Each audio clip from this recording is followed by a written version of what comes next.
Uniform civil code.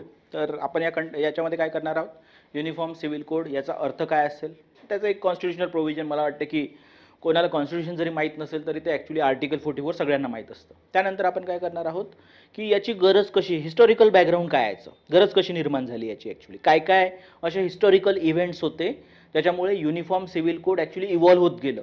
Okay. आणि त्याच्यानंतर आपण काय बघूयात की अशा कुठल्या प्रॅक्टिसेस आहे ज्या आपल्याला काय करावं लागेल, अबॉलिश कराव्या लागतील, ज्याच्यामुळे आपल्याकडे युनिफॉर्म सिव्हिल कोड येऊ शकतो. त्या प्रॅक्टिसेस झाल्यानंतर आपण काय करू की युनिफॉर्म सिव्हिल कोड असेल तर काय फायदे होईल ते बघूयात.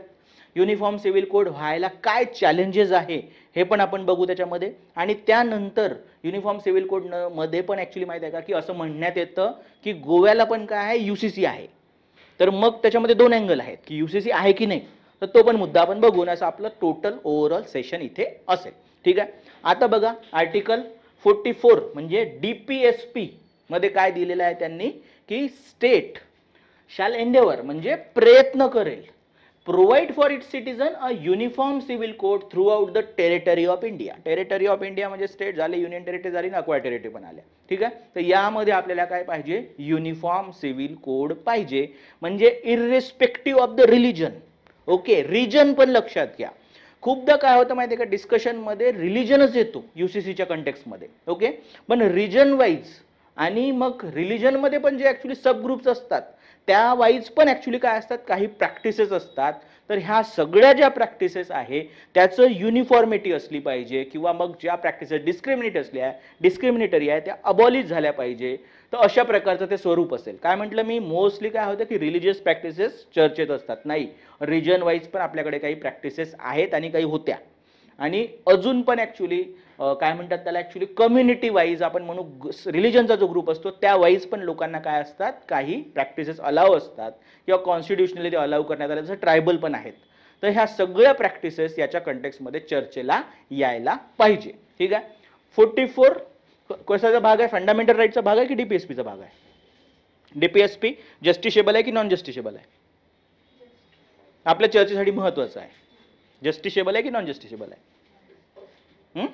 कसं, फंडामेंटल राईट आर जस्टिशेबल आणि हा नॉन जस्टिशेबल पार्ट आहे. ठीक आहे. तर हे लक्षात असायला पाहिजे, कारण ते आपल्याला त्याचे क्रिटिसिझम पण बघायचं आहे पुढे. ठीक आहे. आता आपण हिस्टॉरिकल बॅकग्राऊंड म्हटलं तर मग मला सांगा, आता युनिफॉर्म सिव्हिल कोड पाहिजे तुम्हाला, पहिलेपासून होतं का भारतामध्ये असं? लॉ मध्ये युनिफॉर्मिटी होती का पहिलेपासून? असं आहे काही? नाही की हो, माहीत नाही. तसं आपण इंडियामध्ये नवीन आहोत. ठीक आहे. तर पहिले पण कसं होतं की रिलिजन वाईज आणि एरिया वाईज वेगवेगळे लॉज होते पहिलेपासूनच.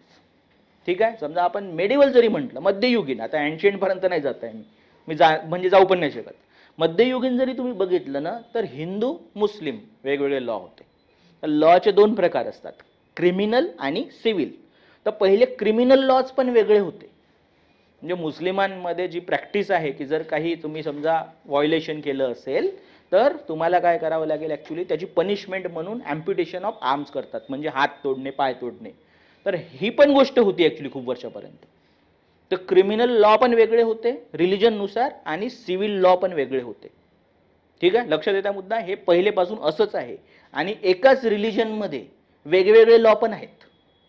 म्हणजे समजा आपण हिंदुइझम जरी म्हटलं तर त्याच्यामध्ये सक्सेशन समजतं का तुम्हाला, इनहेरिटन्स, म्हणजे वडिलाकडून प्रॉपर्टी कोणाकडे जाणे, मुलांकडे, मुलींकडे जाणे, याला आपण काय म्हणू शकतो, इन जनरल इनहेरिटन्स म्हणू शकतो. याचे पण लॉ हे रिजन वाईज वेगळे होते. म्हणजे तुम्ही हिंदूच आहात, ओके, तरी तुम्ही समजा बेंगालमध्ये राहताय तर तुमचा लॉ वेगळा आहे, आणि तुम्ही तमिळनाडूमध्ये राहताय तर लॉ वेगळे आहेत.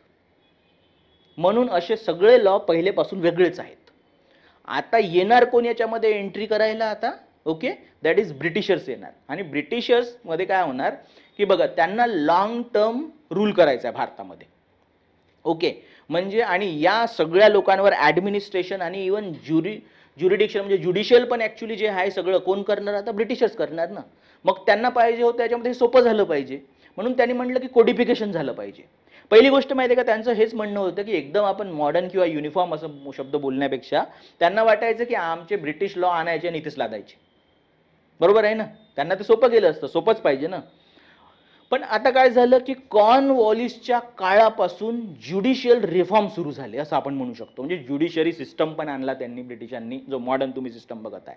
पहिले कसं असणार की मौलवी असणार, ते काहीतरी तुम्हाला म्हणजे लॉ किंवा त्याचं इंटरप्रिटेशन देणार, ठीक आहे. आणि इस्लामिक लॉ म्हटलं तर ते कुराण किंवा मग शरिया, म्हणजे कुराण बेस असतो नेहमी, शरिया लॉ म्हणतो आपण त्याला ॲक्च्युली, किंवा हदीद सारख्या गोष्टी झाल्या. आणि त्याचे वेगवेगळे स्कूल्स आहेत, तो काही एक स्कूल नाही आहे. शिया सुन्नीसाठी पण लॉ वेगळे आहे, हे लक्षात घ्या तुम्ही. ओके. तर हिंदूसाठी जसं दयाभागा मितक्षरा म्हटलं इथे मी, तसंच तिकडे पण शिया सुन्नीचे लॉ वेगवेगळे आहेत. आता ब्रिटिशर्स आले, त्यांनी ज्युडिशियल सिस्टम आणला जो मॉडर्न आहे. पहिले तो रिलिजन बेस होता, मग त्या ज्युडिशियल मॉडर्न सिस्टम आणला आणि मग लॉचं कोडिफिकेशन सुरू केलं. त्याच्यामध्ये पण त्यांनी काय केलं, सगळ्यात पहिले क्रिमिनल लॉ जो आहे ना तो युनिफॉर्म करून टाकला. क्रिमिनल लॉ म्हणजे समजा तुम्ही कोणाचा खून करताय that is called as criminal, चोरी करताय दॅट इज क्रिमिनल. पण समजा आपण म्हटलं सिव्हिल, तर सिव्हिलमध्ये काय असू शकतं, मॅरेज. मग लग्न झालं तर लग्न डिझॉल्व पण होईल, डिवोर्स. मग लग्न झाल्यानंतर डिवोर्स जर झाला तर डिवोर्सनंतर तुम्हाला कोणाला पैसे द्यावे लागेल, मुलगा मुलीला, मुला जे काय असेल तुमचं पॉसिबल, तर त्याला म्हणतात मेंटेनन्स, इनहेरिटन्स, सक्सेशन, अडॉप्शन. ह्या गोष्टी कुठल्या स्पिअरमध्ये येतात, that is called as civil. तर सिव्हिल लॉमध्ये काय म्हटलं ॲक्च्युली ब्रिटिशांनी, किंवा त्यांच्या लक्षात आलं, किंवा अजून सांगतो तुम्हाला काय झालं, की इथे आपण हात नाही लावायचा, ठीक आहे. अर्लिएस्ट रिपोर्ट जर मी म्हटलं तुम्हाला, दॅट इज कॉल्ड ॲज लेक्स लोकाय रिपोर्ट. याचं काय म्हणणं आहे, 1840चा आहे. हा कधीचा आहे, हा 1840चा आहे. आणि त्यांनी काय म्हटलं की importance of and necessity of uniformity in codification of Indian laws. आपल्याला काय करायचं आहे, गुन्ह्यासंबंधी म्हणजे क्रिमिनल लॉज, पुरावे आणि कराराशी संबंधित भारतीय कायद्याच्या संहितेमध्ये एक समानतेचे महत्त्व आणि आवश्यकता आहे करायची. काय म्हटलं, युनिफॉर्मिटी करू, पण कशाचं, क्रिमिनल लॉजचं, एव्हिडन्सेसचं आणि कॉन्ट्रॅक्टशी संबंधित. ते पण कोणाचं म्हणताय बघा, recommended that personal laws of Hindus and Muslim should be kept outside. कशाचं कोडिफिकेशन करायचं, क्राईम, क्रिमिनल आहे. ओके. त्याच्यानंतर कॉन्ट्रॅक्ट, ओके, आणि सोबतच काय आहे तर एव्हिडन्स, याचं काय करा, कोडिफिकेशन करा. पण हिंदू मुस्लिम यांचे जे पर्सनल लॉज आहेत, रिलिजियस प्रॅक्टिसेस आहे, ओके, त्याच्यामध्ये पण विवाह आणि संबंधित विषय जे आहे, फॅमिली जो आहे, आपण विवाह आणि फॅमिली असं म्हणू, त्याला वेगळं ठेवा हे त्यांनी सांगितलं. का का याला जर हात लावला तर भडकतात लोक ॲक्च्युली. आणि त्यांनी सांगितलं हिंदू मुस्लिम, पण पुढे चालून हे कोणाला लागू झालं आहे, आणखीन ॲक्च्युली ज्यूज जे भारतामध्ये तेव्हा होते संख्येने, आणि पारसीज, ख्रिश्चन्स यांना पण लागू करण्यात आलं, ठीक आहे. पण कुठले लॉ सगळे, दॅट इज सिव्हिल लॉ, हे वेगळे असले पाहिजे. आता जर तुम्ही म्हटलं की ओके, मुद्दा लक्षात आला, नंतर बघा मुस्लिम, ख्रिश्चन, नंतर पारसी वगैरे हे पण आले, ज्यूज पण आले, ठीक आहे. आता ज्यूज तुम्हाला आढळत नाही, चलो ठीक आहे. आता हे झालं. आता मला सांगा, मुद्दा लक्षात आला काय झालं की क्रिमिनल लॉचं कोडिफिकेशन झालं, ब्रिटिशांना गरजेचं होतं ते, चलो. सिव्हिल लॉ वेगळे राहिले, असं लेक्स लोकाय रिपोर्ट आणि वेगवेगळ्या रिपोर्ट त्यांच्या लक्षात आलं, अर्लिएस्ट लेक्स लोकाय रिपोर्ट आहे. आता मला सांगा, पण ब्रिटिशांनी काही प्रयत्न केले का हो सोशल रिफॉर्मचे? असं काही वाचलंय तुम्ही हिस्ट्रीमध्ये, मॅरेज संबंधी किंवा अशा सोशल प्रॅक्टिसेस संबंधी?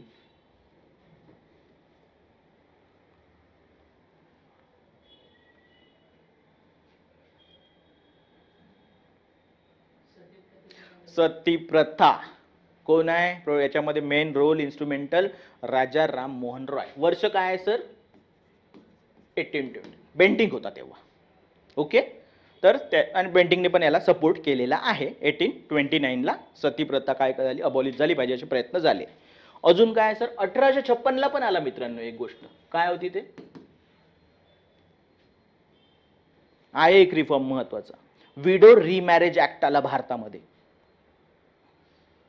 लोकांनी मग काय केलं, इंडियन लोकांनी त्याला सपोर्ट केला असेल, आहे की नाही, अपोज केला. सतीप्रथा हे लक्षात घ्या, सतीप्रथा म्हणजे असं पूर्ण भारतातच सतीप्रथा आहे असं नव्हतं, जास्त कुठे असेल, बंगाली भागामध्ये सतीप्रथा होती. आणि तिथूनच आपला रेनेसन्स झाला असं भारताचं असं मानण्यात येतं ना, ओके. जे काय तो मुद्दा नाही आजचा. पण सतीप्रथेला जेव्हा अबॉलिशन म्हटलं तर लोकांनी ॲक्च्युली विरोध केला. काही लोकांनी तर पत्र लिहिले ब्रिटन गव्हर्नमेंटला की हे नाही चालेल म्हणून आमच्या इकडे, ओके. तर अपोज करण्यात आला. विडो रिमॅरेज, ओके, ते पण भारतामध्ये लोकांनी अपोज केला या गोष्टीला. आणि असं म्हणण्यात येतं की असे जे ॲक्च्युली इवन एक जे काय म्हणते त्याला ह्युमन सॅक्रिफाईसचा पण एक रिफॉर्म घडून आणला होता ब्रिटिशांनी. ओके, तर या सगळ्या गोष्टीमुळे कुठेतरी जनता खवळली होती किंवा इंडियन लोक खवळले होते आणि त्याच्यामुळे पण त्यांनी कशाला सपोर्ट केला, 1857च्या लढ्याला सपोर्ट केला असं म्हणण्यात येतं. हा मुद्दा आहे आपल्याला कल्चरल स्पिअरमध्ये. ते टिळा लावणे किंवा समुद्र क्रॉस करणे ह्या सगळ्या गोष्टी आल्या, पण रिलिजियस बाबीमध्ये जे ब्रिटिश ॲक्च्युली इंटरफेअर करत आहे त्याच्यामुळे जनता कशी होती, ॲक्च्युली जनतेमध्ये असंतोष होता असं मानण्यात येतं. म्हणून 1857च्या लढ्याला खूप लोकांनी सपोर्ट केला या गोष्टीमुळे की ब्रिटिश काय करत आहेत, धर्मामध्ये लुडबुड करत आहेत. ओके, ते मुस्लिम पण असू शकतात, हिंदू पण असू शकतात. आता काय झालं की मग आता जर लोक नाराज झाले तर काय फायदा, आपल्याला रूल करायचा आहे ना इथे. म्हणून राणीने काय म्हटलं, क्वीनचं काय आलं, प्रोक्लेमेशन आलं, राणीचा जाहीरनामा. आणि राणी काय म्हणते या बाबतीमध्ये आता, कमॉन यार, म्हणजे मला असं एक्सपेक्ट आहे की तुम्ही सांगाल. आता रिफॉर्म करू म्हणते का राणी? नाही, राणी म्हणते पॉलिसी ऑफ नॉन इंटरफरन्स. आता आम्ही तुमच्या कल्चरल आणि धार्मिक बाबतीमध्ये लुडबुड करणार नाही असं राणीने सांगितलं, प्रॉमिस. ओके, असं झालं आहे हे तर तुम्ही वाचलं असेल. चलो, आता मग काय थांबले का ब्रिटिशर्स इथे? तर तसं बघितलं तर इथून की नाही ब्रिटिशांनी म्हणजे गती घ्यायला पाहिजे होती, पण काय ब्रिटिशांनी त्या गोष्टीमध्ये इंटरेस्ट घेणं कमी केलं. पण 1872ला एक ॲक्ट आला. Okay, that act is known as special marriage act. Special marriage ॲक्टचं असं म्हणणं होतं की तुम्ही इंटरकास्ट इंटर रिलिजियस मॅरेजेस करू शकता. ओके, दोन वेगवेगळ्या धर्मातले लोक लग्न करू शकतात, पण काय म्हणलं त्यांनी की ते ॲक्च्युली नॉन रिलिजियस असले पाहिजे. आणि जर तुम्ही असं लग्न करत असाल तर तुम्हाला तुमची प्रॉपर्टी मिळणार नाही. आणि law is only applicable to Hindus, mostly non Hindus. ठीक आहे, मुद्दा लक्षात येत आहे. काय म्हटलं मी तुम्हाला की इंटर रिलिजियस मॅरेज तुम्ही करू शकता, पण तुमची ओरिजिनल जी प्रॉपर्टी आहे जे धर्मातले होते ते तुम्हाला मिळणार नाही आणि तुम्ही त्या धर्माचं पालन न करणारे असले पाहिजे.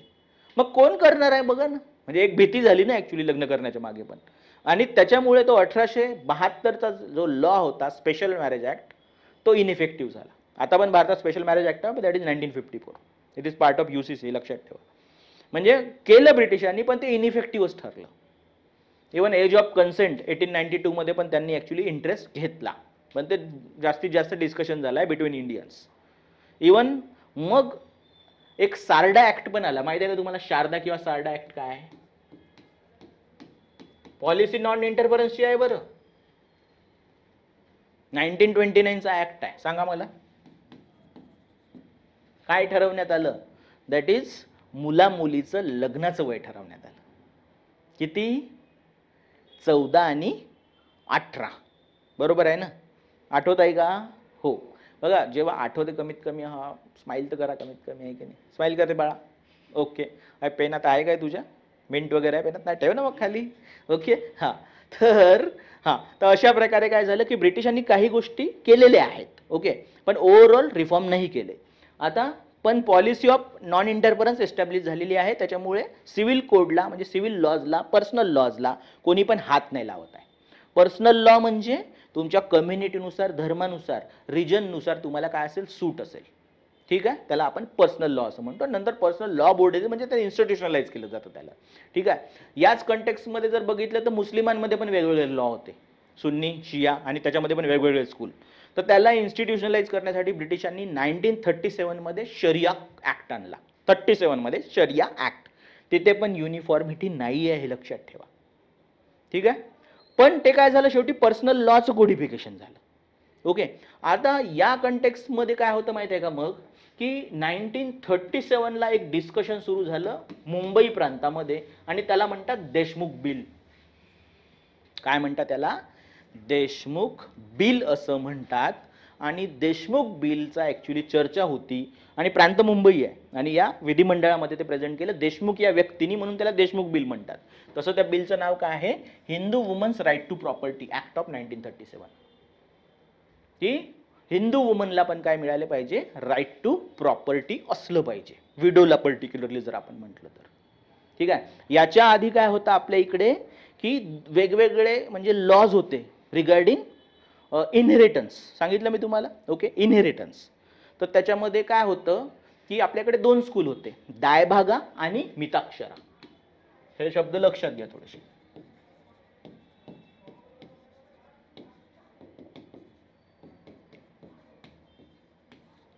तर दायभागामध्ये समजा आता वुमन जी आहे, किंवा आता वुमन म्हणजे दोन, एक तर कोणी पण मेल फिगर असेल तर त्याची वाईफ म्हणजे विडो, तो गेल्यानंतर, आणि डॉटर, यांना काय होऊ शकते ॲक्च्युली प्रॉपर्टी मिळू शकते. वेअरॅज मिताक्षरामध्ये अशी प्रॉपर्टी नाही मिळू शकत. पण इथे पण लिमिटेड राईट आहे प्रॉपर्टीचा, आणि इथे तर राईटच नाही आहे ॲक्च्युली. ओके, तर राईट टू प्रॉपर्टी कशी असेल, वुमनची लिमिटेड असेल हिंदुइझममध्ये पण. ओके, आता काय होईल की देशमुख ॲक्टचं म्हणणं असेल की असं झालं पाहिजे. मग यामुळे काय झालं की जे नॉन इंटरफरन्सची पॉलिसी आहे ती चर्चेत आली. पण ब्रिटिशांनी म्हटलं की नाही, आता काय आहे की आता आपण इनिशिएटिव्ह घेतलेच पाहिजे. आणि खूप जे इंडियन्स होते इथे ते त्यांच्या बाजूने होते. आतापर्यंत त्याच्या विरोधात जे लोक होते त्याऐवजी खूप लोक त्यांच्या बाजूने होते की असं झालं पाहिजे. म्हणून याचा अभ्यास करण्यासाठी पुढे ओके ब्रिटिशांनी एक कमिटी बनवली, हिंदू लॉ कमिटी. काय म्हणतात त्याला, हिंदू लॉ कमिटी. आणि याचे अध्यक्ष कोण होते, BN राव. कोण होतं, BN राव. कधी नाव ऐकलं आहे का BN राव यांचं? त्याच्या आधी इकडे मित्रा नाही. BN राव यांचं महत्त्व असं आहे की ते आपले कॉन्स्टिट्यूशनल असेंब्लीचे ॲडवायझर होते. ओके, काय म्हटलं मी तुम्हाला, कॉन्स्टिट्यूशनल असेंब्लीचे ते ॲडवायझर होते. ठीक आहे. ओके, तर BN राव यांच्या अध्यक्षतेखाली एक कमिटी आली, हिंदू ओके लॉ कमिटी. आणि त्या कमिटीचं पण म्हणणं होतं की विदिन हिंदुइझम पण काय असली पाहिजे, युनिफॉर्मिटी असली पाहिजे. ओके, कधी 1941ला. काय झालं पुढे की याला थोडा विरोध झाला, हे लॅप्स झालं ॲक्च्युली. पण 44ला पुन्हा ही कमिटी बनवण्यात आली. आणि यावेळेस काय केलं BN राव यांनी, त्यांनी ड्राफ्ट केलं पूर्ण हिंदू लॉ कमिटी जी आहे त्यांनी पूर्ण काय काय केलं मग त्याच्यामध्ये ड्राफ्टिंग, की बाबा मॅरेज संबंधी काही गोष्टी आहे, अडॉप्शन संबंधी काही गोष्टी आहे, इनहेरिटन्स संबंधी गोष्टी आहे, याचं कोडिफिकेशन केलं आणि लोकांना ते प्रेझेंट केलं की तुमचे सजेशन द्या. असं होतंच, लक्षात घ्या. इव्हन भारतामध्ये पण कुठला ऍक्ट बनत असेल तर तो पहिला ड्राफ्ट पब्लिश केल्यानंतर तो नंतर लोकांकडे जात असतो, न्यूजपेपर थ्रू म्हणा, गॅझेट थ्रू म्हणा, आणि लोकांचे सजेशन घेतले जात असतात. अशी पद्धत असते आपल्याकडे नेहमी. तर त्यांनी पण म्हटलं सजेशन द्या. पण तो चर्चेत जेव्हा आलं ना, त्याला हिंदू लॉ कमिटी नाही म्हटलं लोकांनी. काय म्हटलं माहिती आहे का, हिंदू कोड बिल असं म्हटलं. आणि हिंदू कोड बिल जे बनवलं पहिल्यांदा कोणी, म्हणजे ड्राफ्ट पहिला जो बनवला ते BN राव होते. ठीक आहे, BN रावकडे होतं ते. नंतर काय झालं, भारत स्वतंत्र झाला. ओके, भारत स्वतंत्र झाल्यानंतर पहिले लॉ मिनिस्टर कोण बनले, डॉक्टर आंबेडकर. आणि आपोआपच त्यांच्यावर ही जबाबदारी आली की याचं फर्दर ड्राफ्टिंग तुम्ही करा म्हणून. त्यांनी काय केलं, या हिंदू कोड बिलचे 8 भाग केले. काय केले, 8 भाग केले. आणि त्यांनी सांगितलं की हे आपल्याला करायचं आहे आता ऍक्च्युअली हिंदू कोड बिल मध्ये. ठीक आहे, याचे वेगवेगळे लॉ बनतील पुढे. पहिलं काय म्हटलं, पार्ट 1 मध्ये त्यांनी काय म्हटलं की हिंदू कोण आहे, हिंदूची डेफिनेशन दिली. आणि ते अशी एक्सक्लुझिव्ह होती ऍक्च्युअली, इन्क्लुझिव्ह नाही. एक्सक्लुझिव्ह कशी, जो मुस्लिम नाही, जो पारसी नाही, जो ख्रिश्चन नाही, तो मुस्लिम नाही, सॉरी पारसी नाही आहे, जो ख्रिश्चन नाही आहे, जो ज्यू नाही आहे, तो सगळे हिंदू असतील, असं त्यांनी एक डेफिनेशन दिली. आणि काय म्हटलं आणखीन की कास्ट सिस्टम पण नसली पाहिजे किंवा त्याच्या डिस्क्रिमिनेटेड प्रॅक्टिसेस नसल्या पाहिजे, असा पार्ट 1 बनवला हिंदूची डेफिनेशन. नंतर ऍक्च्युली इथे जर आलं पार्ट 2 आहे मॅरेज. आणि याच्यामध्ये पण काय म्हटलं त्यांनी, मॅरेजच्या विषयामध्ये डिवोर्स असला पाहिजे लिगली. आपल्याकडे आहे का तसं काही अलाउ रिलिजियस नेचरनी? नाही. तुमचं लग्न कुठे ठरत असतं माहिती आहे का, तुमची मॅट्रिमोनियल वेबसाईट आहे तिथे वरती गॉडच्या नावाने. आणि किती जन्मासाठी, 7 जन्मासाठी. अरे 7 जन्मासाठी जर तुम्ही एकत्र असाल तर तुमचा डिवोर्स कसा होऊ शकतो? धर्मशास्त्र तर हेच सांगत आहे. वेअरॅज जे काही नॉन वैदिक ग्रुप्स आहेत त्याच्यामध्ये डिवोर्स होत होता. ठीक आहे, तर मग डिवोर्स हे असलं पाहिजे लिगली असं सांगण्यात आलं. ठीक आहे, इवन पॉलिगॅमी नसली पाहिजे अशा गोष्टी आल्या याच्यामध्ये. ओके, हा झाला. त्याच्यानंतर अडॉप्शन असेल पार्ट 3 मध्ये, म्हणजे तुम्ही दत्तक घ्याल कसं घ्यायला पाहिजे, काय रूल्स असले पाहिजे, गार्डियनशिप आहे. ओके, जॉईंट फॅमिली प्रॉपर्टीचा एक मुद्दा आहे याच्यामध्ये. ओके, आणि त्याच्यामध्ये काय असलं पाहिजे, प्रॉपर्टी वुमनला मिळाली पाहिजे, जे आपल्या काही स्कूलमध्ये अलाउ नव्हतं, लॉ स्कूलमध्ये. ओके, 6 कशात आहे, वुमन्स प्रॉपर्टी. ओके, आणि पार्ट 7 आणि establish policies on succession and maintenance. Maintenance काय असतं की लग्न समजा डिवोर्स झाला तर मुलीला द्यावं लागतं, ॲक्च्युली त्या वाईफला द्यावं लागतं, तर ते पण देण्यात आलं पाहिजे. पहिली गोष्ट डिवोर्सच नाही तर मेंटेनन्सचा तर प्रश्नच येत नाही ना. ओके, तर या संबंधी काय असलं पाहिजे, ॲक्च्युली लॉज असले पाहिजे भारतामध्ये. आणि याच्या थ्रू काय होईल, पहिली गोष्ट डिफाईन काय करण्यात आलं, हिंदू. याच्या थ्रू हिंदू युनिफाय होतील अशी आयडिया होती. इवन याच्यावर जवाहरलाल नेहरू यांचे पण कमेंट आहे. समजा तुम्हाला काय पाहिजे मला सांगा, युनिफॉर्म सिव्हिल कोड पाहिजे, तर सगळ्यात पहिले कोणाला युनिफाय करावं लागेल, तुम्हाला मेजॉरिटीला युनिफाय करावं लागेल ना. म्हणून त्या संबंधी हा ऍक्ट होता. ठीक आहे. पण जेव्हा ते प्रेझेंट झालं सुरुवातीला याला अपोज करण्यात आला मोठ्या प्रमाणावर, इन्क्लुडिंग जे आपले काही म्हणजे मेंबर्स होते, वुमन मेंबर होते, हंसा मेहता तुम्हाला माहित असेल, राजकुमारी अमृत कौर माने, त्यांनी पण विरोध केला. आणि मोठ्या प्रमाणावर विरोध झाला या गोष्टीला की आमच्या धर्मामध्ये तुम्ही काय करता आहे, लुडबुड करत आहे. पर्टिक्युलरली जे ग्रुप असतात त्याला आपण राईट विंगर्स म्हणू शकतो. ओके, उजवे जे आहेत ते त्याला विरोध करायला लागले. त्याच्या संबंधी ऑर्गनायझेशन किंवा लीडर्स जे आहेत त्यांनी अपोज केला. थोडं बहुत ॲक्च्युली हे म्हणजे त्यावेळेस म्हणजे काय म्हणते त्याला आपण थोडं माघार घ्यावी लागली. पण नंतर जवाहरलाल नेहरू जेव्हा निवडून आले, 52ला इलेक्शन डिक्लेअर म्हणजे झाले आपले 51-52, आणि पुन्हा कोण निवडून आलं, जवाहरलाल नेहरू. तर त्यांनी यातले मोस्ट ऑफ द पार्ट हा लागू केला. मग ते हिंदू मॅरेज ॲक्ट आहे, सक्सेशन ॲक्ट आहे 56चा, ओके, स्पेशल मॅरेज ॲक्ट आहे, ओके, अडॉप्शन ॲक्ट आहे. तर हे याच्यातला मोस्ट ऑफ द पार्ट हा काय झाला, ॲक्च्युली हा लागू झालेला आहे. पण हे युनिफिकेशन कशाचं म्हटलं आपण, ओके, दॅट इज हिंदूचं युनिफिकेशन.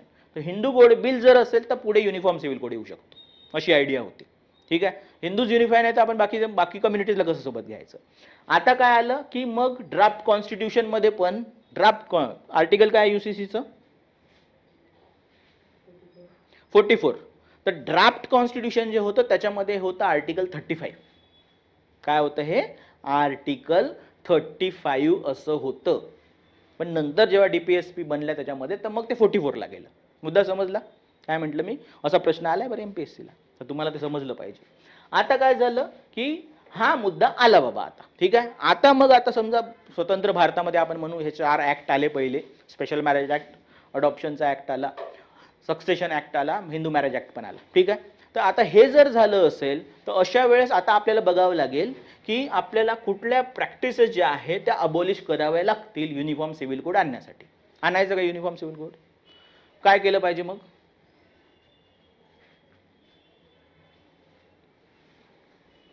का पाहिजे तुम्हाला युनिफॉर्म कोड सिव्हिल कोड मला सांगा.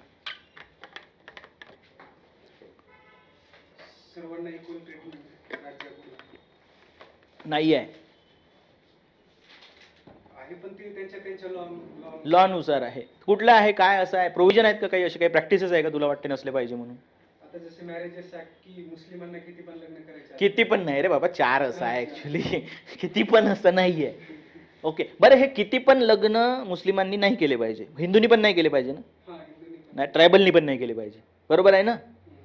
ओके, समजा मी असं केलं, समजा मुस्लिमांना अलाव आहे, ओके, 2 लग्न आपण म्हणू, आणि समजा मी मुस्लिम बनलो आणि दुसरं लग्न केलं, चालेल का.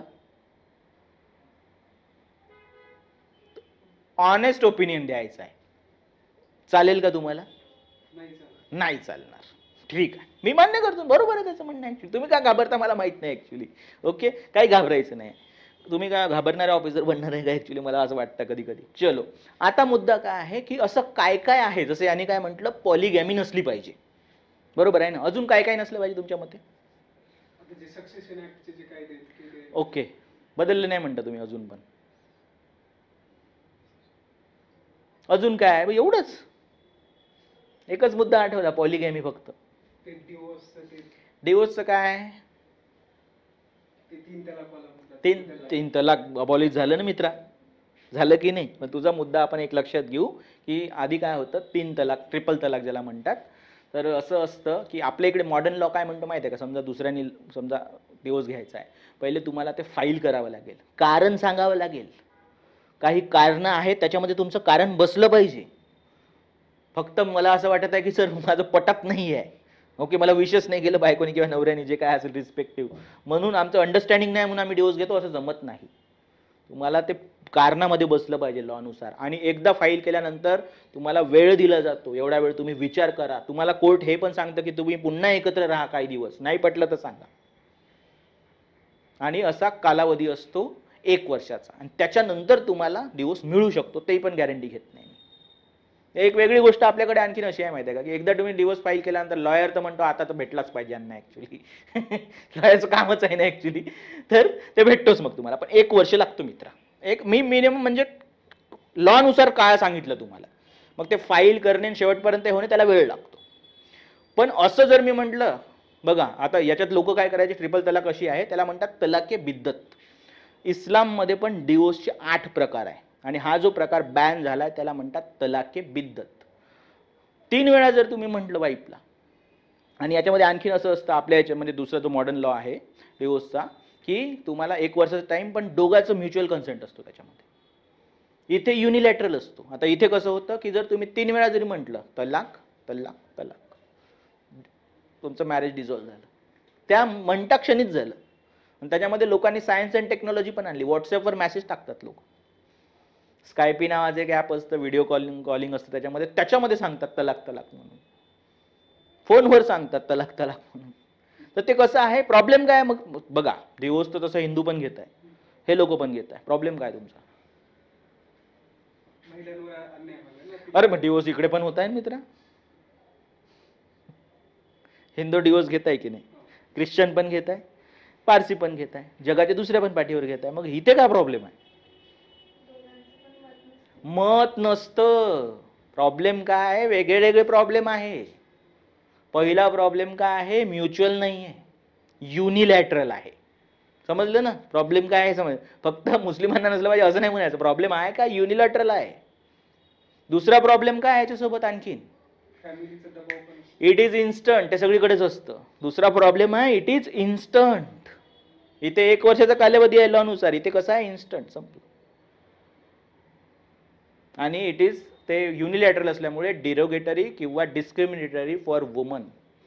त्याच्यानंतर आणखीन एक गोष्ट आहे, मेंटेनन्स नसतं. इकडे प्रॉपर तुमची सॅलरी काउंट केली जाईल, तुमची प्रॉपर्टी, त्याच्यानुसार तुम्हाला मेंटेनन्स द्यावं लागेल. इथे मेंटेनन्स नाही आहे. शरिया ॲक्टनुसार तुम्हाला मेंटेनन्स देण्याची गरज नाही आहे. वाईफ म्हणजे जे हजबंड वाईफ आहे, ओके, हजबंड वाईफ जर असेल, this is husband, this is wife, समजा यांचा डिवोर्स झाला, तर हिची जबाबदारी आता हिच्या फॅमिलीची असेल ॲक्च्युली, पण याची नसेल. मेंटेनन्स पण नाही आहे. हा प्रॉब्लेम आहे. समजलं प्रॉब्लेम काय आता? मग झाला, आता मी म्हणतो समजा पॉलिगॅमी मी अबॉलिश करतो आणि ट्रिपल तलाक तर ऑलरेडी झाला आहे, मग सगळं झालं ना, युनिफॉर्म सिव्हिल कोड आला आहे ना, आला की नाही? 2 प्रॉब्लेम तुमचे सॉल्व्ह करून दिले ना मी.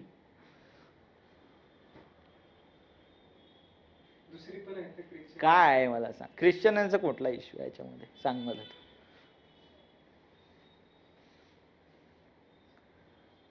काय आहे का मित्र अजून काही? चलो मी सांगतो तुम्हाला, कारण तुम्हाला माहित असतं, तुम्ही थोडी क्लासला असते, क्लास घ्यायला असते ना, पैसे तुम्हाला भेटले असते. बघा, पहिला मुद्दा आहे पॉलिगॅमीचा. ओके, बहुविवाह. मराठीवाले त्यांचा प्रॉब्लेम का, कॉन्सेप्ट सांगायचा नाही सर आम्हाला, मराठी शब्द सांगा. बहुविवाह काय आहे सर, कोण कोण करतं? तर इस्लाममध्ये आहे की सुन्नी लोक 4 विवाह करू शकतात, ठीक आहे, आणि त्याच्यामध्ये ते कंडिशन असतात रिलिजियस. बरं, एवढं सोपं नाही आहे ते. ओके, अजून कोण करतं? दुसऱ्या कम्युनिटी आहेत का ज्यांच्यामध्ये अलाव आहे, की फक्त मुस्लिमांमध्येच अलाव आहे? करतात. ट्रायबल्स आणखीन आहेत. कोण आहेत? आदिवासी आहे. इकडे 4ची तरी अट आहे. नॉर्थ ईस्ट मध्ये अशा काही कम्युनिटी आहे की त्यांचे असे 20-20 लग्न होऊन गेले. येस, तर ट्रायबलला पण अलाव आहे आणि त्यांना प्रोटेक्शन आहे. Article 244, 5th schedule, 6th schedule, article 371A, 371B, की आमच्या नागा कस्टमरी लॉ मध्ये कॉन्स्टिट्यूशन इंटरफेअर करू शकत नाही. त्याच्यामुळे पॉलिगॅमीचा जर इश्यू म्हटला तुम्ही, तर ट्रायबल आणि मुस्लिम हे दोन्ही ग्रुप येतात. हिंदू करतात का? हो करतात, पण कसं करतात माहित आहे का? नाही करायचं आहे का तुला? अरे इस्लाम मध्ये कन्वर्ट होऊन जा ना तू, ठीक आहे. मी उदाहरण देऊ का? चलो, बरं, बॉलिवूड माहित आहे सगळ्यांना मित्र, तुला माहिती, हे तर माहिती आहे चला. तर बॉलिवूडमध्ये ना एक फेमस कपल आहे ॲक्च्युली, दिलावर खान आणि आयशा खान. ओळखतात? त्यांचे जे दिलावर खानची मुलं आहेत ते तर मोठे आहेत खूप ॲक्च्युली. आणखीन त्यांची 3rd जनरेशन पण आली, ती फ्लॉप गेली पण ॲक्च्युली. माहिती आहे तुम्हाला? नाही. आता दिलावर खानचा जो मुलगा होता ॲनिमलमध्ये, तो विलनचा रोल त्याने खूप छान केला ॲक्च्युली. ओळखता? ओळखत नाही तुम्ही? बॉबी देओल के पप्पा को भी नहीं जानते. ओके. कसं समजलं कंटेस्ट तुम्हाला?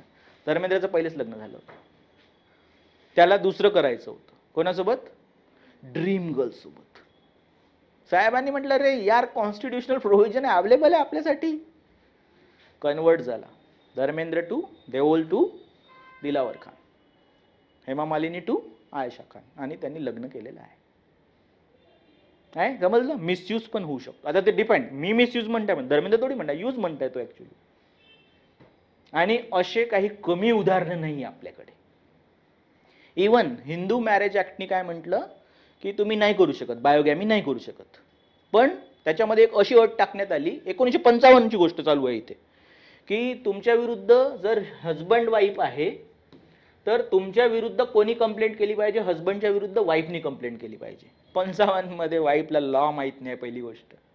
दुसरी गोष्ट, जर वाईफनी कंप्लेंट केली तर हजबंड कुठे जाईल? जेलमध्ये. तुम्हाला वाटतं पती परमेश्वरला कोणी जेलमध्ये टाकत आहे? नो. तिसरी गोष्ट, फायनान्शियली ही आणि हिचे जे मुलं आहे ते कोणावर डिपेंडेंट आहे? याच्यावर आहे. हा गेल्यावर काय राहिलं? वाटतं तुम्हाला कंप्लेंट होत आहे म्हणून? म्हणून करतात लोक, असं काही नाही आहे. पण कोणीच नाही केलं पाहिजे. मग माझं असं मत आहे. ओके, तुम्ही जो कलर देता त्याला कम्युनल, तो चुकीचा आहे. आणि असे मोस्ट ऑफ द स्टेट आहे आपल्या इकडे की तिथे पॉलिगॅमीमध्ये ट्रायबल वरती आहेत. आणि तुम्ही जर याच्यामध्ये पर्सेंटेज डिफरन्स बघितला तर निग्लिजिबल आहे. हिंदू पण करतात, ट्राईब पण करतात, मुस्लिम पण करतात, but it is allowed for Muslim म्हणून. एवढंच आहे फक्त. नाही, नसलं पाहिजे याच मताचा आहे मी. पण याचा मिसयूज जो होतो तो आपण थांबवू शकतो जर हे प्रोव्हिजन मुस्लिमांना नसेल तर. कोणी पण नाही करायला पाहिजे. ठीक आहे, मुद्दा लक्षात आला. अजून एक केस सांगेल पुढे मी तुम्हाला. ओके, मुद्दा क्लिअर आहे हा? ओके मित्रा, चलो. ट्रायबलला का अलाव आहे? कारण 5th schedule, 6th schedule, 244, 371A-B मध्ये त्यांना म्हटलं आहे कस्टमरी लॉ मध्ये तुम्ही इंटरफेअर नाही करू. 371A म्हटलं तर नागाज आहेत, 370B म्हटलं तर आसाम आहे. ठीक आहे, तर तिथे ते मग करतात लोक ॲक्च्युली. ठीक आहे. ट्रिपल तलाकचा काय इश्यू होता? मी काय सांगितलं तुम्हाला? तर ट्रिपल तलाक हे अबॉलिश झालेला आहे. याचा अर्थ त्याचा प्रॉब्लेम सॉल्व्ह झाला का? नो. हा जो प्रकार गव्हर्नमेंटनी बॅन केलेला आहे ट्रिपल तलाकचा, त्याला म्हणतात तलाके बिद्दत. याच्यामध्ये काय होतं? इन्स्टंट तलाक दिला जातो. 3 वेळा म्हटलं, आत्ता 1 सेकंदामध्ये तलाक. हे बॅन करून टाकलं कोर्टाने. नो मेंटेनन्सचा प्रॉब्लेम आहे, इन्स्टंट होतं आणि युनिलॅटरल आहे. पण याच प्रकारे आणखीन एक्स्ट्रा कॉन्स्टिट्युशनल ॲक्च्युली प्रोव्हिजन आहे इस्लाममध्ये, प्रॅक्टिसेस आहेत. जसं एक प्रकार आहे दॅट इज कॉल्ड ॲज तलाके हसन. जसा तलाके बिद्दत हे म्हणजे आउटलॉ केलं गव्हर्नमेंटनी, तर लोकांनी तलाके हसन सुरू करून टाकलं. तलाके हसन मध्ये काय करावं लागतं? 3 वेळाच म्हणायचं आहे, पण 1-1 महिन्याच्या अंतराने म्हणायचं. 1 सप्टेंबर तलाक, 1 ऑक्टोबर तलाक आणि 1 नोव्हेंबर तलाक. झालं तुमचं तलाक. पण शेवटी ते आपल्या लॉचे जो ओरिजिनल लॉ आहे सगळ्यांसाठी, जो सिव्हिल कोड आहे, त्याच्यामध्ये येत नाही. ते येत नाही. पण याला बगल देण्यात आलेली आहे. आणखीन एक प्रकार आहे, त्याला म्हणतात खुला. खुला कोण देतं? पण वुमन ही नवऱ्याला देईल ॲक्च्युली, युनिलॅटरली. ठीक आहे. मग तुम्ही म्हणाले यार चांगली गोष्ट आहे, वुमनला तर अधिकार मिळाला. अरे पण मित्र, हे लक्षात घे, कधी कधी त्या वुमनवर दबाव आणला जाऊ शकतो. कारण हे तर मी करू शकत नाही बिद्दत, त्याच्याशी दबाव द्यायचा आणि खुला करायला लावायचं. म्हणजे मुद्दा लक्षात आला की अजून पण इश्यू बाकी आहे तलाकचा. कळलं? कळत आहे? ओके, चलो. आता बघा, आणखीन एक प्रॅक्टिस आहे. निकाह हलाला माहिती आहे का तुम्हाला काय असतं? तर म्हणजे माहित नाही, मला पण माहित आहे तुम्हाला, पण आता विचारायला काय हरकत आहे? इरेजर सांगा, माहित आहे? नाही माहित? बरं, मी सांगतो तुम्हाला, एकच मिनिट. तसं निकाह हलाला जे आहे ना, जनरली इंडियन जे मतलब मिडल आणि लोअर मुस्लिम आहे ते सहसा करतच नाही. पण जो एलिट क्लास आहे ना त्याच्यामध्ये जास्त होतो, आणि मग त्या एलिट क्लासमध्ये म्हणजे फॉरेनर मुस्लिम ज्यांचं नेचर आहे त्याच्यामध्ये दिसून येतं. निकाह हलाला कसं आहे बघा, लक्षात घ्या. हजबंड आहे, वाईफ आहे, म्हणजे लग्न झालं याचाच अर्थ. ठीक आहे. आता काही कारणांनी यांना वाटलं की आपण डिवोर्स घेतला पाहिजे. घेतला डिवोर्स. ओके. आता पण असं वाटलं यार चुकलं काहीतरी आपलं. होऊ नाही शकत का असं मित्रा? होऊ शकतं ना. आता यांनी जर ठरवलं की आता पुन्हा एकत्र राहायचं तर राहता येत नाही. नाव शी बिकम आता हराम फॉर हर. हे असं गरजेचं नाही, कोणासोबत पण करू शकतं. समजलं काय म्हटलं? आता हे सोबत नाही राहू शकत कारण त्यांनी डिवोर्स घेतला होता. जर तुम्हाला पुन्हा हलाल व्हायचं आहे म्हणजे परमिटेड व्हायचं आहे तर हिला लग्न करावं लागेल आता दुसऱ्या माणसाशी. कन्झ्युमेट झालं पाहिजे मॅरेज, रिलेशन बनलं पाहिजे आणि मग याच्यापासून डिवोर्स घ्यायचा आणि मग आता हे पुन्हा ते इथे येऊ शकते. रेअर आहे पण अशी प्रॅक्टिस अलाउ नसली पाहिजे. कळलं? ओके. पण again it is derogatory for वुमनच ना फक्त, आहे की नाही? असं अशा पण प्रॅक्टिस नसल्या पाहिजे. निकाह हलाला खूपच रेअरली प्रॅक्टिस होतं, असा मुद्दा घ्यायला नाही पाहिजे. पण रेअर पण असेल तर आमचं तर शिकवण्याचं कामच आहे की नाही? ओके. मुद्दा समजला. अशा प्रॅक्टिस पण अबॉलिश झाल्या पाहिजे. मुस्लिम वुमनला अडॉप्शन अलाव नाही आहे तर अडॉप्शन अलाव केलं पाहिजे. याच्यामध्ये काही मोठा मुद्दा नाही असा. ओके. ट्रायबलच्या पॉलिगॅमी आणि इनहेरिटन्सच्या ज्या गोष्टी आहे त्या आपण इनहेरिटन्स. ओके. इनहेरिटन्स म्हणजे काय होतं माहिती आहे का? की कुठे गारो खासीमध्ये कसं आहे की प्रॉपर्टी कशी ट्रान्सफर होते, वुमन टू वुमन ट्रान्सफर होत आहे. मग हे यार मेलसोबत पण अन्याय होऊ शकतो ना. ठीक आहे. ते याला अपोज करतायत. आमच्या मॅट्रिआर्कल प्रॅक्टिसेस किंवा मॅट्रिलिनियल प्रॅक्टिसेस असल्या पाहिजे म्हणून. पण असं आहे भारतामध्ये. ठीक आहे. मुद्दा लक्षात आला. याच्यात काही एक्सप्लेनेशनची गरज आहे तुम्हाला? आणि पॉलिगॅमी पण अलाव तुम्हाला आधीच सांगितलं. ओके. आता बघा की एज ऑफ मॅरेज किती आहे आपल्या इकडे? 18-21. मुलगी मुलगा. आता एका स्टेटने याला वाढवण्याचं सांगितलेलं आहे. मधात गव्हर्नमेंटने म्हटलं होतं 21 करू मुलीचं, पण झालं नाही. पण याच्यात प्रॉब्लेम काय आहे की खूप लोक आपल्या कम्युनिटीमध्ये रिजननुसार, कम्युनिटी आणि रिजननुसार मुलीचं लवकर लग्न लावून देतात. मायनॉरिटीमध्ये आहे काही असं. त्यांचं म्हणणं आहे की मेन्स्ट्रुएशन जर सुरू होत असेल तर दिस इज एज फॉर मॅरेज. 18च्या खाली पण होतं. मग हे पण चेंज झालं पाहिजे. आणि कुठे कुठे मग असं काही नाही की मायनॉरिटी पण नाही आहे, पण त्या रिजनमध्ये जशी कल्चरल प्रॅक्टिस असते लवकर लग्न करून देण्याची, चाइल्ड मॅरेज. राजस्थान ते कल्चरल प्रॅक्टिस आहे त्यांची. मग ते गरिबीमुळे पण करतात काही काही लोक. पण यार जर तुम्हाला युनिफॉर्म सिव्हिल कोड पाहिजे आणि सोशल रिफॉर्मच पाहिजे तर हे तर बंदच करावं लागेल तुम्हाला.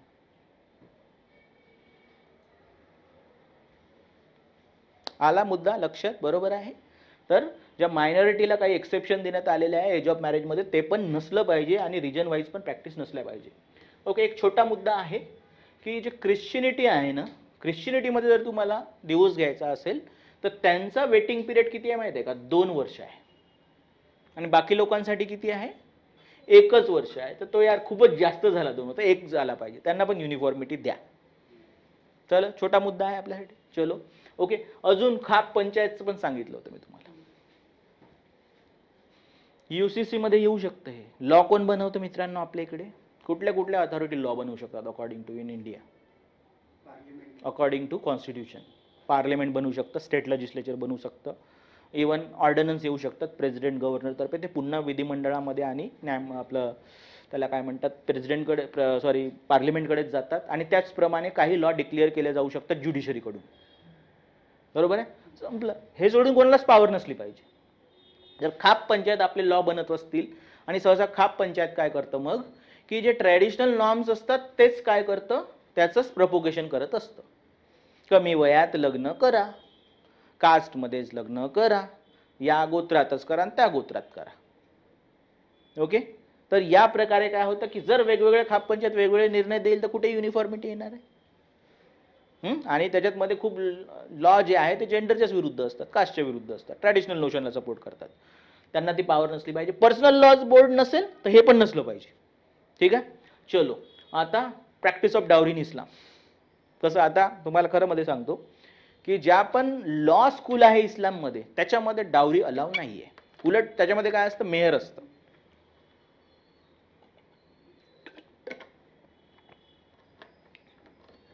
मेहर काय असते बघा. डावरी माहिती आहे तुम्हाला? हुंडा काय असतो? कोण कोणाला देत आहे? स्त्री म्हणजे जे स्त्रीच्या घरची आहे स्त्री आहे ती ॲक्च्युली नवऱ्या मुलाला देत आहे. गिफ्ट वगैरे असू शकतात त्याच्यामध्ये, डिपेंड तुमची पोस्ट काय आहे. ओके, तर नंतर आता इस्लाममध्ये प्रॅक्टिस कशी आहे, मेहरची. म्हणजे मुलाकडून एक सम प्रॉमिस केली जाते वुमनला, वाईफला. ठीक आहे, हे असं आहे. चलो, पण होतं काय माहीत आहे का, की जेव्हा डावरी आपण बॅन केली, ओके, लॉ आणला, प्रोहिबिशनचा लॉ आणला, तर तो कोणासाठी अप्लिकेबल केला आपण, हिंदूसाठी केला. चलो, केला, कारण हिंदूमध्ये असतं म्हणून. इस्लामचं बॅन करू शकले का तुम्ही, नाही करू शकले, कारण इस्लाममध्ये नाहीच आहे असं त्यांच्या एक्सपर्टचं म्हणणं आहे. पण जे मुस्लिम लोक हिंदुइझमच्या इन्फ्लुएन्समध्ये येतात, आणि आपल्या इकडे पेट्रियार्की सरपासिंग रिलिजन आहे ॲक्च्युली, म्हणजे ते इस्लाममध्ये पण आहे आणि मुस्लिममध्ये पण आहे, इस्लाममध्ये पण आहे आणि हिंदूमध्ये पण आहे. त्याच्यामुळे पेट्रियार्कीच्या इन्फ्लुएन्समध्ये येऊन मुस्लिम लोक पण डावरी डिमांड करतात, डावरी डिमांड करतात, आणि तशी द्यावी लागेल. ठीक आहे, पण अबॉलिश करू शकतो का आपण ते, नाही, कारण त्यांचे एक्सपर्ट म्हणतील नाही आमच्यामध्ये नसतंच. म्हणून याला काय म्हणण्यात येतं माहित आहे का, याला म्हणण्यात येतं ॲक्च्युली डबल पेट्रियार्कीचा प्रकार. म्हणजे एक पेट्रियार्की मुस्लिम वुमन काय सहन करत आहे, त्यांच्या प्रॅक्टिसेस, इस्लामिक प्रॅक्टिसेसमुळे पेट्रियार्की, आणि दुसरी पेट्रियार्कल जे इंडियन सिस्टम आहे किंवा हिंदूंचा इम्पॅक्ट आहे सच एज डावरी, ते पण ॲक्च्युली बर्डन असतं त्याच्यावर, डबल बर्डन असतं पेट्रियार्कीचं. इस्लामिक प्रॅक्टिसेस आणि Hindu practices such as dowry. कळत आहे काय म्हणताय मी तुला? ओके, ऑलरेडी पेट्रियार्कीचं उदाहरण आहे ना की युनिलॅटरल तलाक असतो म्हणून. ओके, आणि इथे डावरी सारख्या गोष्टी, याला म्हणून डबल पेट्रियार्की म्हणण्यात आला, म्हणून डावरीचं अबॉलिशन व्हायला पाहिजे. चलो, ठीक आहे, आता क्लिअर आहे मुद्दा, हे पण अबॉलिश झालं पाहिजे.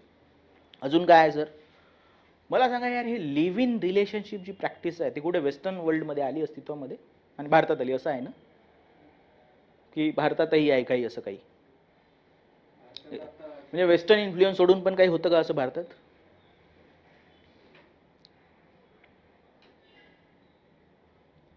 बरं, हे तर ऐकलंय ना तुम्ही, लिव्ह इन रिलेशनशिप. ओके, कसं वेस्टर्न इन्फ्लुएन्समध्ये आहे की भारतात पण काही होतं असं? होतं कसं होतंच का तसं? हे सांग ना, आरामशीर सांग, काही नाही, मीच दिसत आहे व्हिडिओमध्ये, तू तर दिसतच नाही ना. ओके, तर इंडियामध्ये पण अशी प्रॅक्टिस आहे, हो, आणि आधीपासून होत्या, ते वेस्टर्न इन्फ्लुएन्सच्या पण आधी आपण असं म्हणू शकतो. कसं, एक समजून घ्या की तसं तर आपल्या इकडे यार तो कुठला सिस्टम म्हणतो आपण त्याला, मिस्ट्रेस ठेवणे. ओके, त्याला आता मराठी शब्द बरोबर नाही वाटत म्हणून बोलत पण नाही ॲक्च्युली, पण मिस्ट्रेस हा शब्द आहे आपल्या इकडे ॲक्च्युली. तर समजून घ्या, आता तुम्ही न लग्न करता सोबत राहणे म्हणजे लिव्ह इन रिलेशनशिप, हे तर आहे. ओके, तर आता एक माणूस आहे, लग्न झालेला आहे, ठीक आहे, त्याची वाईफ आहे ऑलरेडी, पण त्याला वाटतं आणखीन काही, जे काय असेल भावना आता, तर तो दुसऱ्या एका अनमॅरिड मुलीसोबत ॲक्च्युली राहू शकतो. आणि याला असं क्यूट नाव आहे राजस्थान, गुजरातमध्ये जास्त, राजस्थानमध्ये कमी, त्याला म्हणतात मैत्री करार. किती क्यूट नाव आहे रे, मैत्री करार. आणि पहिले काय होतं की पहिले कागद नव्हते, तर ते त्यांना प्रॉमिस द्यायचा की आपण सोबत राहू, पण तुझ्या ज्या फायनान्शियल नीड्स आहेत त्या आम्ही कंप्लीट करू म्हणून. चलो ठीक आहे, पण आता लॉ आले तर हे स्टॅम्प पेपरवर लिहून देतात, त्याला काही अर्थ नाही आहे तसा, हे मिनिंगलेस आहे, पण स्टॅम्प पेपरवर लिहून देतात. आणि अशा प्रकारे मैत्री करार आहे. सगळ्यात जास्त कुठे, गुजरात, त्याच्यानंतर कुठे, राजस्थान, मैत्री करार म्हणतात. आणि दुसऱ्या ठिकाणी मग तिथून सुरू होतं, दुसऱ्या पण ठिकाणी आहे, दॅट इज कॉल्ड एज नातप्रथा. ओके, नातप्रथा म्हणतात त्याला, अशीच पद्धत ॲक्च्युली मिस्ट्रेस ठेवली जाते. मस्त नाव आहे ना, नातप्रथा. ओके, मैत्री करार, पण लिव्ह इन रिलेशनशिप प्रॅक्टिस आहे. प्रॉब्लेम काय आहे पण याच्यामध्ये असं वाटत असेल ना तुम्हाला? ओके, तसं तर याच्यात प्रॉब्लेम आहेच, पण युनिफॉर्म सिव्हिल कोडचा कसा प्रॉब्लेम आहे समजून घ्या. ओके, आता आपण काय म्हटलं की हा माणूस इथे या वुमन सोबत लग्न झालं आहे ऑलरेडी. ओके, आता दुसरं लग्न तर करू शकत नाही, कारण आपल्या इकडे काय आलं, हिंदू मॅरेज ॲक्ट, बायोगॅमी आउटलॉ करण्यात आली. आउटलॉ म्हणजे कॅन्सल असं समजून घ्या, आउटलॉ शब्द आहे इंग्लिशमध्ये, म्हणजे आता नसणे अस्तित्वामध्ये. ठीक आहे, म्हणून त्यांनी काय आणली गोष्ट, आता मग प्रकार काय वाढलं, प्रकार कशाचा वाढला, आपल्या इकडे मैत्री कराराचा प्रकार वाढला. पहिलं लग्न करायचं, दुसरं तर करू शकत नाही, आता तर मैत्री करारामध्ये ठेवायचं झालं हे. आता पुढे चालून 2010 मध्ये सुप्रीम कोर्टने नवीन जजमेंट आणलं की जर तुम्ही लिव्ह इन रिलेशनशिपमध्ये राहत आहात आणि काही कंडिशन तुम्ही सॅटिस्फाय करत असाल, तुमचं वय असेल, संमती असेल दोघांची, तुम्ही समाजामध्ये नवऱ्या बायकोसारखे राहत असेल, तर ते leave in relationship will be considered as marriage. म्हणजे आतापर्यंत लिव्ह इन रिलेशनशिप होतं ना, आता काय झालं, मॅरेज कन्सिडर झालं. म्हणजे हा व्यक्ती कशामध्ये आला, बायोगॅमीमध्ये आला. म्हणजे हा हिंदू मॅरेज ऍक्टच्या ॲम्बिटमध्ये आला. कळलं का कॉम्प्लेक्स कसं बनलं? अशा प्रकारे कॉम्प्लेक्सिटी आहे आपल्या सोसायटीमध्ये, लॉमध्ये, प्रॅक्टिसेसमध्ये. कळलं का हे तुम्हाला? बघा, नाही समजलं तर काय म्हणायचं, सर नाही समजलं पुन्हा सांगा, समजलं तर समजलं. कसं समजलं काय म्हटलं मी तुला कळलं नक्की तुला? मित्रा इकडे, हां कोण सांगेल मला आता पुन्हा? हां अरे क्या बात आहे. बघ हां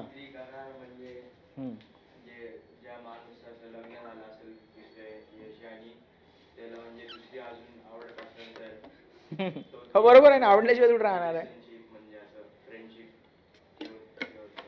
नाव फ्रेंडशिप आहे रे, आय लिव्ह इन रिलेशनशिपच, त्याच्यात सगळंच आलं. आता मी काय म्हणजे एक्सप्लेन तुम्हाला काय एक्सप्लेन करणार?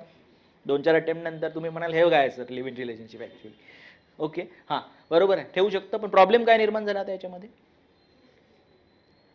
मैत्री करार सांगितलं तू, एक्झॅक्ट सांगितलं आहे. अजून यस, नंतर काय झालं की समजा एक माणूस, आता हे तर होतंच, पण नंतर आपण काय म्हटलं, live in relation Hindu marriage act आला तरी काही प्रॉब्लेम नाही, त्याच्यामुळे उलट प्रमाण वाढेल याचं. पण नंतर आलं लिव्ह इन रिलेशनशिपला मॅरेज कन्सिडर करण्याचं सुप्रीम कोर्टचं जजमेंट आला आणि आता मैत्री करार will be considered as marriage. आणि आता हा माणूस 2 मॅरेजमध्ये आहे, जे हिंदू मॅरेज ॲक्टनुसार अलाव नाही आहे. अशा कॉम्प्लेक्सिटी, असं लॉ कमिशननी सांगितलं होतं की अशा पण प्रॅक्टिस काय झाल्या पाहिजे, अबॉलिश, सच नातं प्रथा आणि मैत्री करार. कळला मुद्दा? थोडंसं एवढा त्याच्यावर पर्टिक्युलर प्रश्न येणार नाही, पण आपल्याला 2-3 लाईन लिहिता आल्या पाहिजे. चलो ठीक आहे. Number of children per couple किती असले पाहिजे अकॉर्डिंग टू नॉर्म्स? 2. 2+2 आहे ना आपल्याकडे. लोक म्हणतात नाही जास्त पाहिजे आम्हाला, तर ते पण आपण लिमिट केलं पाहिजे. बरोबर आहे ना? ठीक आहे.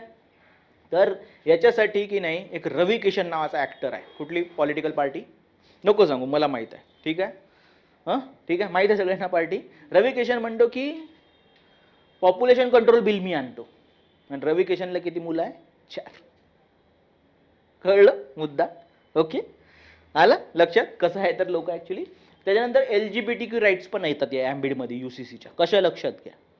तर मग आता समजा एक म्हणजे आपण म्हणू, याचं काही एक्सप्लेनेशन नाही देत आहे मी तुम्हाला. तर समजा गे किंवा ट्रान्सजेंडर नाही, लेस्बियन किंवा गे आहेत, हे लग्न करू शकतात का भारतामध्ये सध्या? हो की नाही? नाही, आता अलाव नाही करण्यात आलेलं आहे. मॅरेजसाठी तर नाही म्हणता ॲक्च्युली, जजमेंट आलेलं आहे. आम्ही त्याच्यात कोर्टाचं म्हणणं आहे मागच्या वर्षी जजमेंटनुसार ते पार्लिमेंट बघेल, सोबत राहू शकतात लोक. ओके, पण मॅरेज आणि त्याच्या नंतरच्या ज्या गोष्टी असतात, डिवोर्स, मेंटेनन्स आणि अडॉप्शन, ते काहीच अलाव नाही सध्या. ओके, बरं का लग्न नाही करू शकत हे सांगा मला, काय आहे लॉजिक? धर्माचं काय लॉजिक आहे? धर्माचीच गोष्ट आहे म्हणून लग्न नाही करू शकत ॲक्च्युली इंडियामध्ये सध्या हे लोक.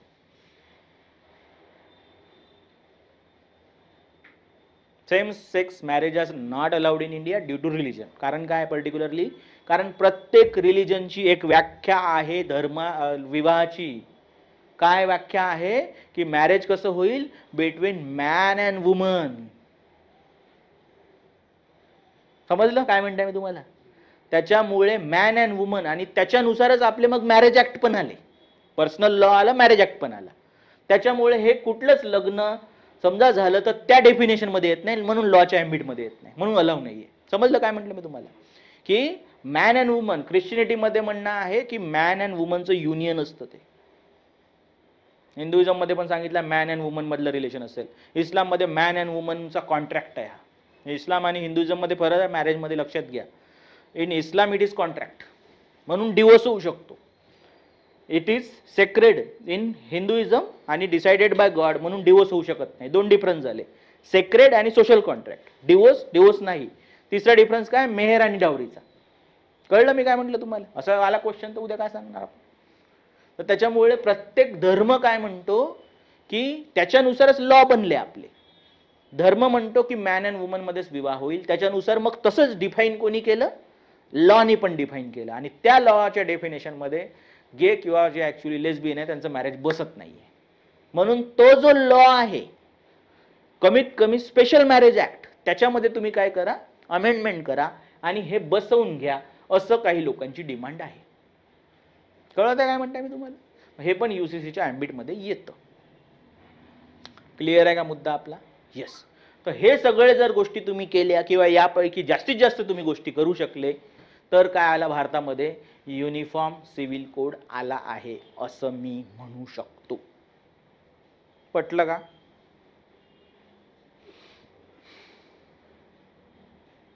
आणलं मग आता युनिफॉर्म सिव्हिल कोड. काय फायदा आहे सर? कसं काय फायदा असेल? अपत्याची संख्या कमी झाल्यामुळे लोकसंख्या पण कमी झाली आपली आणि महिलांवर ओ माय गॉड, हे तर कोणी आणतच नाहीये. UCC आल्यानंतर ते करून टाकू का ते पण आपण? पण हे तर ते गोव्याचा पण युनिफॉर्म सिव्हिल कोड आहे म्हणतात, उत्तराखंड पण आला, ते तर काहीच ॲड्रेस नाही करता याच्यावर. आसाम पण म्हणतो आणतो, तो पण ॲड्रेस नाही करता याला. ते तर जाऊ दे, आणखीन एक प्रॅक्टिस आहे, ते लिहिलं नाही मी इथे, म्हणजे ते नाही लिहिलं तरी चालेल. उत्तराखंडमध्ये जिथे युनिफॉर्म सिव्हिल कोड आहे असं तुम्ही म्हणता, उत्तराखंडमध्ये अशी एक ट्राईब आहे जिथे पॉलीअँड्री अलाउ आहे, म्हणजे एक वुमन नंबर ऑफ हजबंड, आणि ते UCCच्या पण ॲम्बिटच्या बाहेर आहे उत्तराखंडच्या. त्यांनी म्हटलंच आहे, त्यांच्या युनिफॉर्म सिव्हिल कोडनी म्हटलं आहे की ट्रायबल या ॲम्बिटमध्ये नाही म्हणून. कसं? असं तुम्ही याला बाहेर ठेवू त्याला बाहेर ठेवू करतो, युनिफॉर्म सिव्हिल कोड कसा येईल? कळला का मुद्दा काय म्हटलं? चलो, आता हे समजा आपण करू शकलो तर फायदे हे आहेत sir.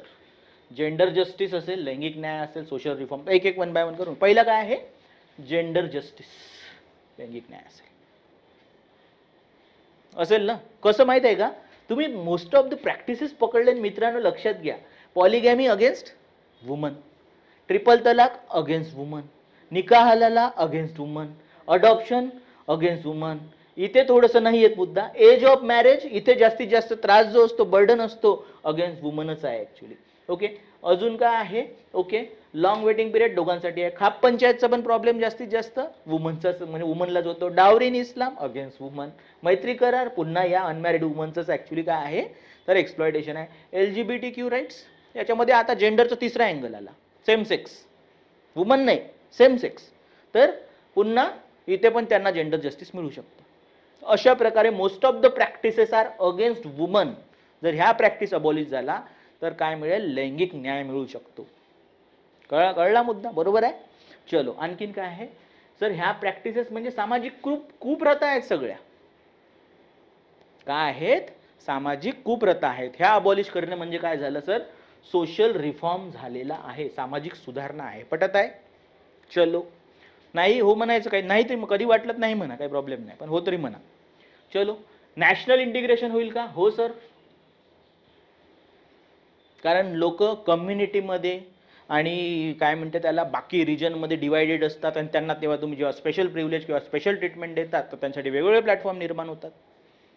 Irrespective of the religion, community and region laws असतील तर लोक मग एकत्र येऊ शकतात असं मी म्हणू शकतो. नॅशनल इंटिग्रेशन होऊ शकतं. आणि irrespective of the laws religion, irrespective of the religion laws असणं म्हणजे काय आहे? सेक्युलरिझमचा महत्त्वाचा आस्पेक्ट आहे. आम्ही सेक्युलरिझमकडे जाऊ असं आम्ही म्हणू. पर्सनल लॉ बोर्ड आणि त्यासारख्या अजून काही प्रॅक्टिसेस आहेत खाप पंचायतीसारख्या, ह्या डिस्ट्रॉय झाल्या पाहिजे. आहे असं हळू. आता बघा, बर्डन कमी होईल ज्युडिशियरीचं असं माझं म्हणणं आहे. होईल का? हो. कसं? बघा ना, आता ज्युडिशियरी, एखादी समजा ज्युडिशियरी आहे किंवा जज म्हणा, त्याला काय काय माहीत असलं पाहिजे? एक तर हे सगळे ॲक्ट माहीत असले पाहिजे. पर्सनल लॉ बोर्ड पण माहीत असला पाहिजे, त्याचे काय ॲक्ट आहेत तर. सोबत या संबंधी ज्या केसेस आहे त्या पण माहीत पाहिजे. बरोबर आहे. आणि ह्याच्यातून ज्या कॉम्प्लेक्सिटी निर्माण होतात ते पण माहीत पाहिजे. ओके, बरोबर आहे ना. तर त्यामुळे समजा हे सगळे वेगवेगळे लॉज आहेत, वेगवेगळ्या कम्युनिटी. मला आता काय काय माहीत पाहिजे? वेगवेगळ्या कम्युनिटीचे वेगवेगळे लॉ. जो युनिफॉर्म जे एक एखादी ॲक्ट अवेलेबल आहे तो पण माहीत पाहिजे आणि सोबत याचे जे केस लॉज आहेत ते पण माहीत पाहिजे. त्याच्यापेक्षा एकच युनिफॉर्म सिव्हिल कोड असेल तर यार ज्युडिशरीचं बर्डन कमी नाही होणार का? आणि यासंबंधी केसेस किती पडतात? युनिफॉर्म सिव्हिल कोड आणा किंवा पॉलिगॅमीचं अबॉलिशन करा, त्याचं अबॉलिशन करा किंवा इथे जस्टिस मिळायला पाहिजे, केसेस पडतात जास्तीत जास्त. तर केसेस वाढत जातात, बर्डन वाढत जातं. शहाबानो केस आहे ना, असं शायरा बानो केस. शहाबानो कधीची आहे केस? 1985. लग्नाच्या 40 वर्षानंतर तिच्या हजबंडने तिला डिवोर्स दिला आणि तिला मुलं पण होती आणि म्हटलं की ते ट्रिपल तलाकचाच इश्यू होता, मेंटेनन्स पण नाही.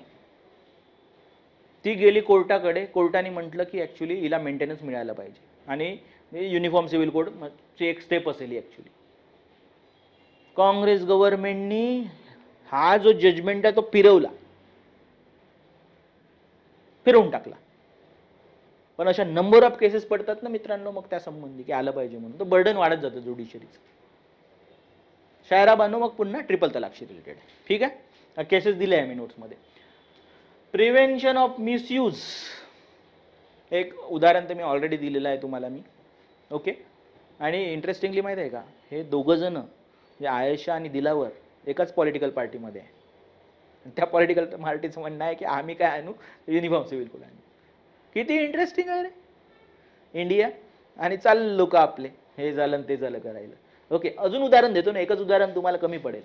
आणि हे जर तुम्ही सर्च मारलं ना यूट्यूबवर, खूप एंटरटेनिंग आहे. तर एक डेप्युटी सीएम होता हरियाणाचा, चंद्रमोहन बिश्नोई. डेप्युटी सीएम होता आणि त्याचं प्रेम झालं असिस्टंट ॲडव्होकेट जनरलवर. ॲडव्होकेट जनरल काय असतं माहिती आहे का पण तुम्हाला? माहिती, राज्याचा मोठा ज्युडिशियल अधिकारी असतो हा. ज्याला पॉलिटी माहीत नाही त्याच्यासाठी सांगत आहे.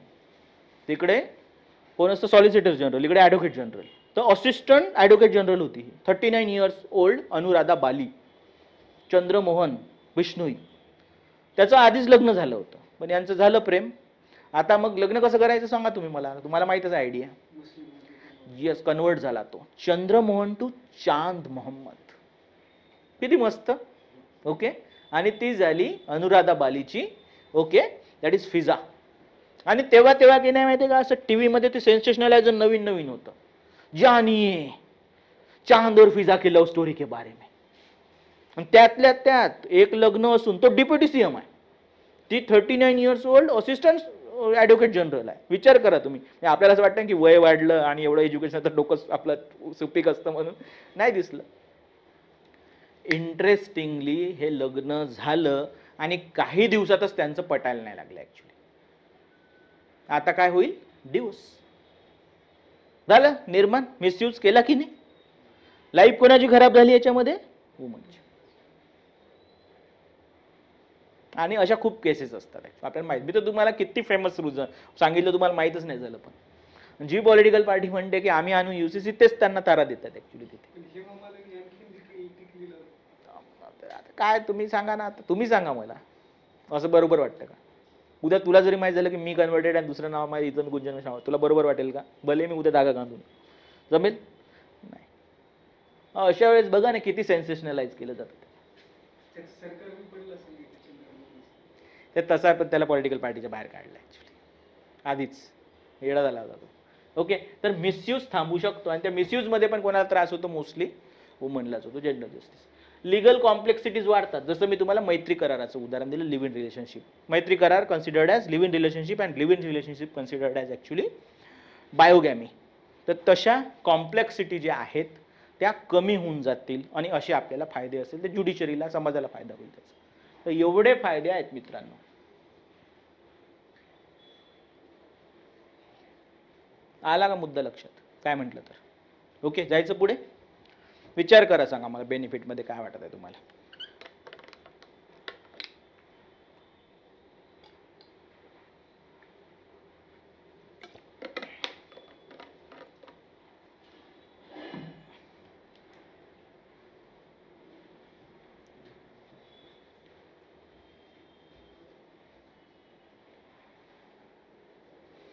याच्यातला एकही पॉईंटमध्ये तुम्हाला डाऊट असेल तर सांगा.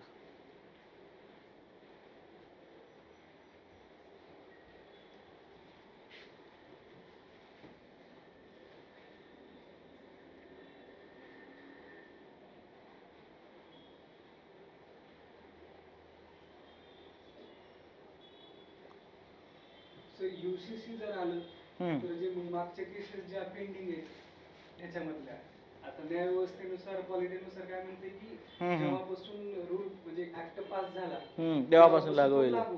त्या मागच्या केसेसचं काय होणार? आपल्यासाठी त्यासाठी स्पेशल प्रोव्हिजन बनवावे लागतील. मग एक तर त्या तशाच पेंडिंग राहतील किंवा मग तसं नवीन काहीतरी आणावं लागेल की याच्यावर आपण काहीतरी इनिशिएटिव्ह घेऊ शकलो पाहिजे. पण तरी पेंडिंगच खूप जास्त गोष्टी राहू शकतात. ते राहणारच आहे नेहमी. पण आपण असं कन्सिडर करू 10 वर्षांनी नाही राहील म्हणून. बर्डन तर असणारच आहे असं. ओके, मला सांगा की मग चॅलेंजेस काय युसीसीला इंडियामध्ये? धार्मिक संघटना काय करतात हे? अपोज करतात त्याला. ओके, अजून काही अदर दॅन रिलिजन? क्वेश्चन लिहून घ्या एक.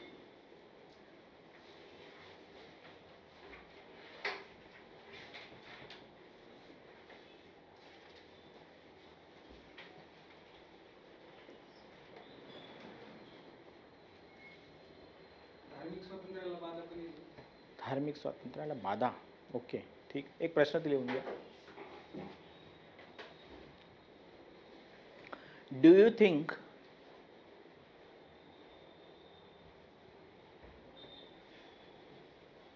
most important challenge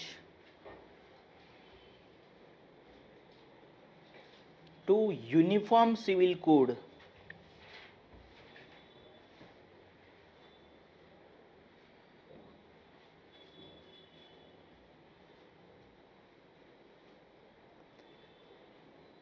is patriarchy?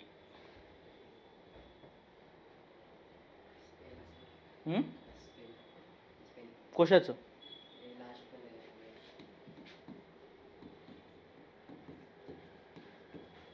पितृसत्ता.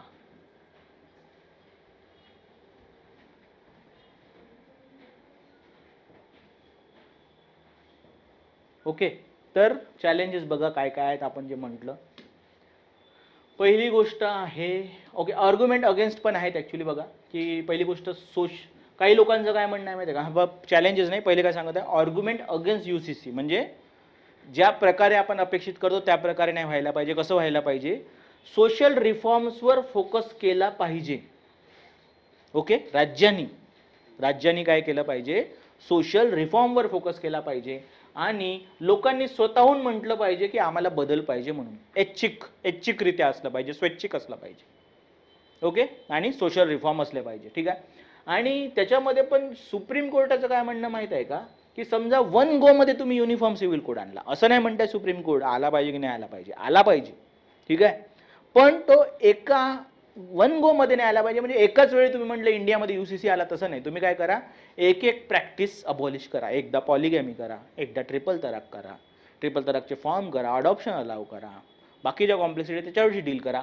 असं तुम्ही हळूहळू केलं तर ते नॅशनल इंटिग्रेशनच्या अगेन्स्ट जाणार नाही, अशी काळजी आपल्याला घेता येईल. ओके, तर हे एक ॲक्च्युली आणखीन गोष्ट लक्षात घ्या, आर्ग्युमेंट अगेन्स्ट युसीसी.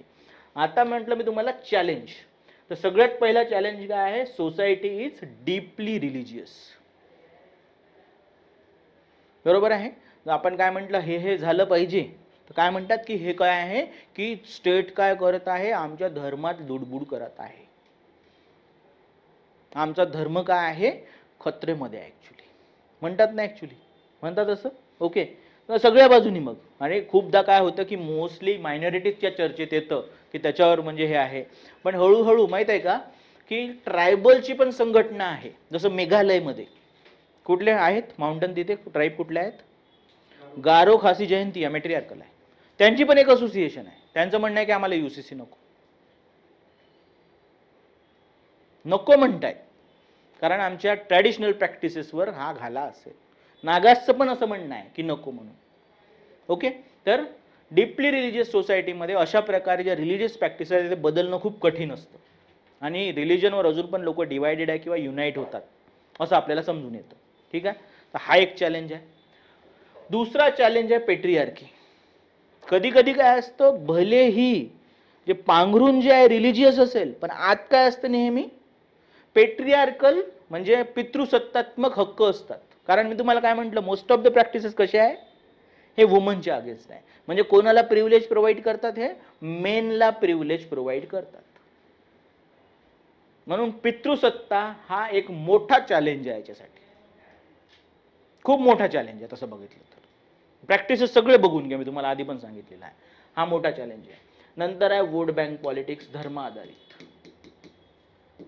यूसीसी लागू करण्याऐवजी याच्यातून कसं पोलरायझेशन करता येईल, म्हणजे ध्रुवीकरण करता येईल, याच्यावर जास्त फोकस केला जातो असं पण वाटतं खूपदा. एवढ्या सगळ्या प्रॅक्टिसेस आहे, तुम्ही बघितलं, एक प्रॅक्टिस बदलवली फक्त, कुठली? ट्रिपल तलाक. आणि त्याच्यामध्ये पण मी तुम्हाला ट्विस्ट सांगितलेला आहे की दुसऱ्या पण प्रॅक्टिसेस आहेत. म्हणजे नावालाच झालं ना, ते बंद झालं, तलाक ए बिद्दत, हसन आणि खुला आहे, म्हणजे कम्प्लिटली बॅन झालं का? नाही. पण आम्ही यूसीसी आणू, किंवा राईट विंग जो अप्रोच असतो, यूसीसी पाहिजेच, असं पाहिजे तसं पाहिजे, कुठे लागू झालं? पण ध्रुवीकरण पूर्ण आहे, म्हणजे इम्प्लिमेंटेशन कमी आहे, ध्रुवीकरण पूर्ण आहे. आहे असं वाटतं तुम्हाला? दिसून तर येत आहे बघू मला. तर त्याच्यामुळे वोट बँक पॉलिटिक्स हा पण एक मुद्दा आहेच. चलो पुढे जायचं. नंतर आहे कॉन्स्टिट्यूशनल चॅलेंजेस. हा मुद्दा काल पण झाला होता, आज पण सांगतो मी तुम्हाला.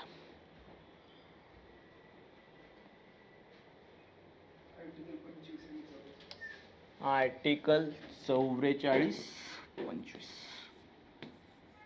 44 uniform civil code, 25 right to freedom, freedom of religion असं म्हणू आपण. ओके. पर्सनल लॉला कशाचं प्रोटेक्शन आहे? म्हणजे ज्या प्रॅक्टिसेस आहे त्याला 25चं पण प्रोटेक्शन असू शकतं. Okay, right. आणि यूसीसी येतो 44 मध्ये, पण हा फंडामेंटल राईटचा पार्ट आहे, हा डीपीएसपीचा पार्ट आहे. हे नॉन जस्टिशिएबल आहे, आणि हे कसं आहे? जस्टिशिएबल आहे. म्हणजे जास्त प्रोटेक्शन कोणाला असतं? 25ला असतं. म्हणजे जास्त प्रोटेक्शन कशाला आहे? त्या प्रॅक्टिसेसला प्रोटेक्शन आहे, पर्सनल लॉला प्रोटेक्शन आहे ऍक्च्युली. त्यामुळे कधी पण आपण म्हटलं यूसीसीची प्रॅक्टिस आम्हाला काय करायची? अबॉलिश. काय म्हणणार? नाही, 25 is important, that is justiciable part. एका प्रकारचं चॅलेंज आहे. याला ओव्हरकम कोण करू शकतं?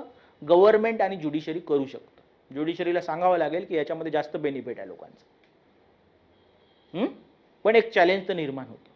अजून एक चॅलेंज आहे याच्यामध्ये आणखी, की आपण याला कॉन्स्टिट्युशनल कॉन्ट्रडिक्शनचा पण एक प्रकार म्हणतो. पुन्हा ट्रायबलमध्ये पण आहे का? ट्रायबलमध्ये पण पॉलिगॅमी आहे किंवा इनहेरिटन्स आहे, पण त्यांना प्रोटेक्शन कशाचं आहे? 244 5th शेड्यूल 6th शेड्यूलचं प्रोटेक्शन आहे. आणि त्यानुसार कुठलं पण स्टेट किंवा सेंटर हे त्यांच्या कस्टमरी लॉ मध्ये इंटरफेअर करू शकत नाही. 371A 371B हे नागालँडला प्रोटेक्शन देतं, आणि 371B हे आसामला प्रोटेक्शन देतं.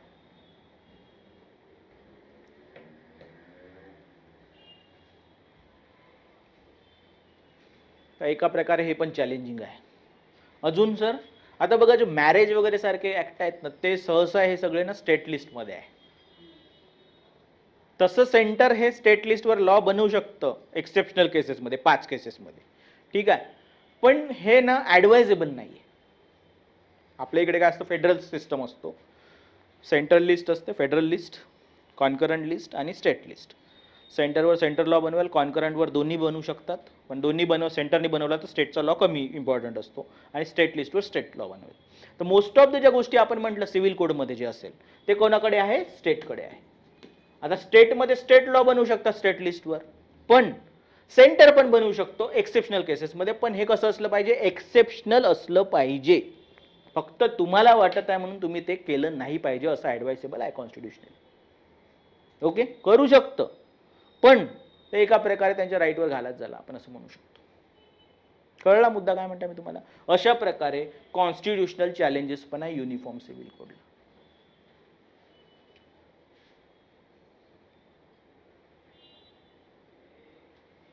आला मुद्दा लक्षात? तर हे होते चॅलेंजेस. तर सर्वच आस्पेक्ट आपण काय केलेलं आहे? कव्हर केलेलं आहे तसं बघितलं तर युनिफॉर्म सिव्हिल कोडचे.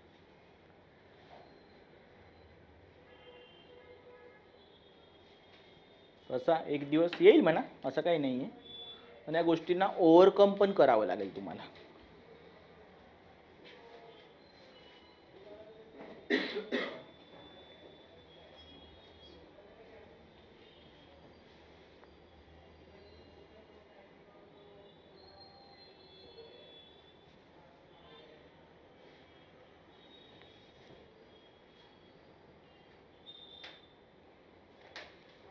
मग आता आहे का कुठे युनिफॉर्म सिव्हिल कोड? गोवा आणि उत्तराखंड. स्वतंत्र होण्याच्या आधी कुठे? गोव्यामध्ये, आणि स्वातंत्र्य झाल्यानंतर आता कुठे आला? तर उत्तराखंडमध्ये आलेला आहे. बरोबर आहे ना? हेच आहे ना? पण यार 44चं म्हणणं आहे की state shall endeavour to bring uniform civil code throughout the territory of India असं म्हटलेलं आहे. तुम्ही राज्यात आणत आहे? ओके, त्यातल्या त्यात जो कोड आहे गोव्याचा तो आपण आणलाय का? नो, पोर्तुगीज लोकांनी आणला. पोर्तुगीज सिव्हिल कोड होतं ते पण कधी 1867 मधलं. त्याला रेकग्नाइज केलं एका प्रकारे तुम्ही तसं बघितलं तर. बरं, हा आहे का मग हा युनिफॉर्म आहे? म्हणजे सगळ्यांना सेम लॉ असं म्हणणं आहे तुमचं? नाही आहे असं म्हणणं आहे तुमचं. ओके, कसं आहे माहित नाही, पण आहे असं माहित आहे. ओके, कोणी बनवले ऍक्ट? ते सगळे पोर्तुगीज. ओके, आणि ते मला वाटते दमन दीवला पण लागू होतं ते, ठीक आहे, आणि गोव्याला पण लागू होतं. कसं मला सांग, तुम्ही वाचलाय काही? नाही, नसेलच वाचलं मोस्टली. पण याच्यामध्ये ना थोडं असं आहे की ॲक्च्युली काही गोष्टी ज्या आहे ते तुम्हाला म्हणजे असं समजणार की काही गोष्टीमध्ये युनिफॉर्मिटी नाही आहे. ठीक आहे, पॉलिगॅमी तसं बघितलं मुद्दा तर नाही आहे. म्हणजे मुस्लिम लोक पण ॲक्च्युली तिथे दुसरं लग्न करू शकत नाही किंवा ख्रिश्चन पण नाही करू शकत. पण एक एक्सेप्शन कोणाला दिलेला आहे ॲक्च्युली? इथे हिंदूंना देण्यात आलेलं आहे. म्हणजे आता प्रॅक्टिस होत नाही, कदाचित त्या काळात झालं असेल, पण खूप वर्षामध्ये कोणी प्रॅक्टिस नाही केलेलं आहे. असं म्हणणं आहे की 30 वर्षापर्यंत समजा हिंदूच्या त्या वाईफला मुलगा नाही झाला तर मग ॲक्च्युली तो दुसरं लग्न करू शकतो. प्रॅक्टिस कोणीच नाही करू शकत, हे गोष्ट तुम्ही लक्षात घ्या. ठीक आहे, पण डिफरन्स कुठे आहे लक्षात घ्या इथे. तर कॅथलिक अँड नॉन कॅथलिक असा फरक करण्यात आलेला आहे. सगळ्यात पहिला डिफरन्स काय म्हणू शकतो? कॅथलिक आणि नॉन कॅथलिक असा फरक आहे. कसं सर? बघा, कॅथलिक आता तिथे सगळ्यांना एक गरजेची गोष्ट आहे, रजिस्ट्रेशन ऑफ मॅरेज. रजिस्ट्रार समोर काय करावं लागेल? तुम्हाला रजिस्ट्रेशन करावं लागेल. किती वेळा करायचं माहिती आहे? 2 वेळा. ओके, पण समजा नॉन कॅथलिक आहे तर दोन्ही वेळेस तुम्हाला कोणाकडे जावं लागेल? रजिस्ट्रारकडे जावं लागेल आणि ते तिथे साईन करावी लागेल. वेअरॅज कॅथलिक जर तुम्ही आहे तर एक वेळा रजिस्ट्रारकडे जायचं आणि दुसऱ्या वेळेस फक्त तुम्ही चर्चमध्ये जर मॅरेज केलं, काय केलं? चर्चमध्ये मॅरेज केलं तर that is considered as registration. कॅथलिकसाठी चर्चमध्ये मॅरेज केलं तर that is considered as registration actually. तर कॅथलिक नॉन कॅथलिक असा डिफरन्स आहे ख्रिश्चनिटीमध्ये तिथे तरी लॉच्या कॉन्टेक्स्टमध्ये.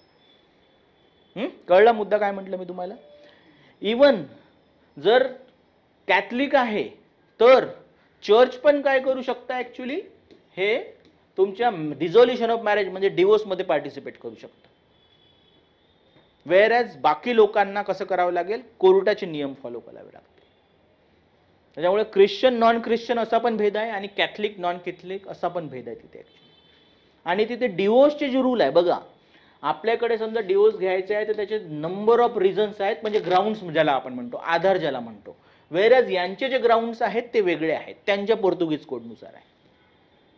मग मला सांगा की एक कोड मी आणतो महाराष्ट्राचा, एक गोव्याचा आणतो, एक कर्नाटकचा आणतो, कारण आता चालू तर झालेला आहे ना. याला आपण युनिफॉर्म सिव्हिल कोड म्हणायचं का? प्रत्येक राज्य जर आपला सिव्हिल कोड आणेल तर याला युनिफॉर्म सिव्हिल कोड म्हणता येईल का? माझा प्रश्न असा आहे तुम्हाला. कारण गोव्याला आहे सगळेजण सांगतात, उत्तराखंडला आला हे पण म्हणणं आहे तुमचं, आसाम पण म्हणता आम्ही पण आणू, चलो आणू द्या, ठीक आहे.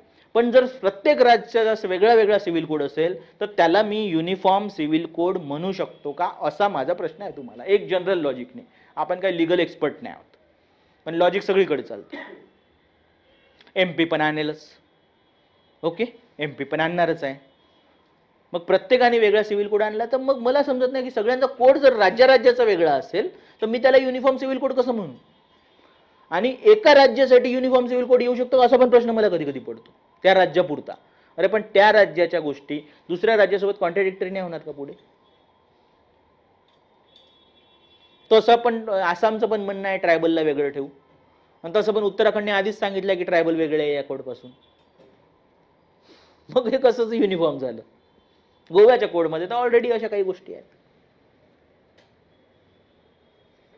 किंवा असे काही नियम आहेत जे साऊथ इंडियामध्ये वेगळे आहे, नॉर्थ इंडियामध्ये वेगळे आहे. मी तुम्हाला आधीच सांगितलं आहे, प्रिफरन्शियल मॅरेज एक्झिस्टच नाही करत नॉर्थ इंडियामध्ये, वेळेस साऊथ इंडियामध्ये पॅरलल कझिनमध्ये लग्न होऊ शकतं. महाराष्ट्रामध्ये मामाच्या मुलीसोबत लग्न करतात. जर मामाच्या मुलीसोबत लग्न झालं असं तुम्ही नॉर्थ इंडियनला सांगाल, तो म्हणाल यार तुम्ही बहन शादी करली.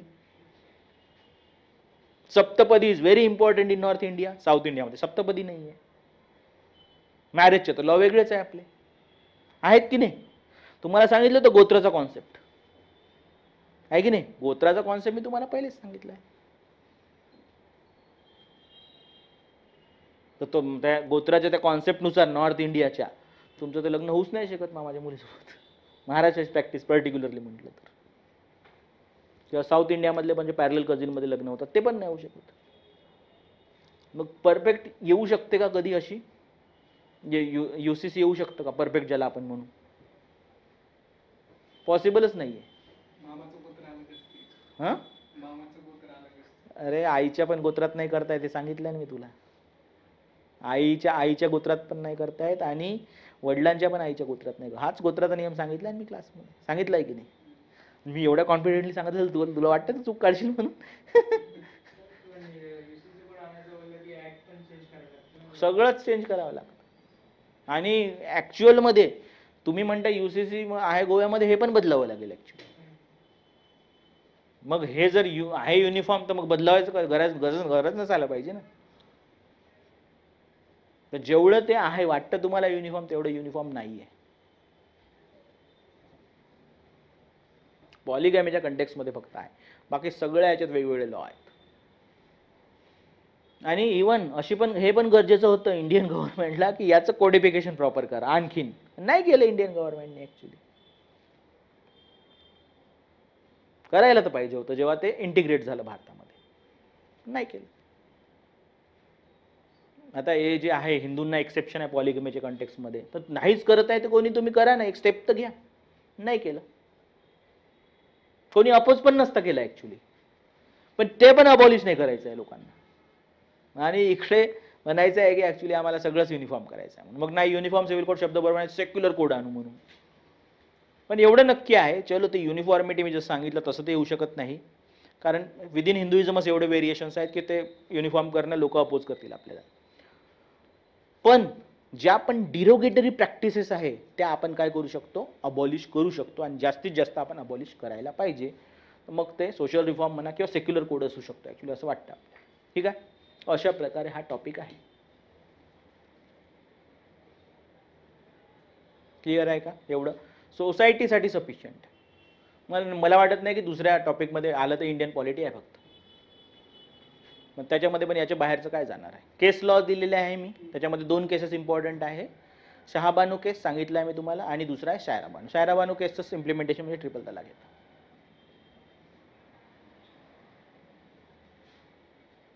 आणि याच्यामध्ये आणखीन आता समजा आपण कंटेक्स्ट एक आणखीन घेतला आणि आधीचा पण मुद्दा आहे, ट्रिपल तलाक अबॉलिशनमध्ये जे कोर्टाने पुन्हा डॉक्ट्रिन वापरलेला आहे ते कुठलं आहे? इसेन्शियल रिलिजियस प्रॅक्टिसेस टेस्ट, जे मी तुम्हाला लास्ट सेशनला सांगितलं होतं. ओके, काय असतं की कोअर प्रॅक्टिसेसला आपण काय करू, प्रोटेक्ट करू. आणि जर प्रॅक्टिस कोअर नसेल तर मग ते काय करण्यात येईल, नल अँड वॉइड डिक्लेअर करायला. आणि हे डिसाईड करण्याची पॉवर कोणाकडे आहे, तर सुप्रीम कोर्टाकडे आहे, असं कोर्टाचंच म्हणणं आहे. ज्युडिशियल डॉक्ट्रिन आहे कारण ते.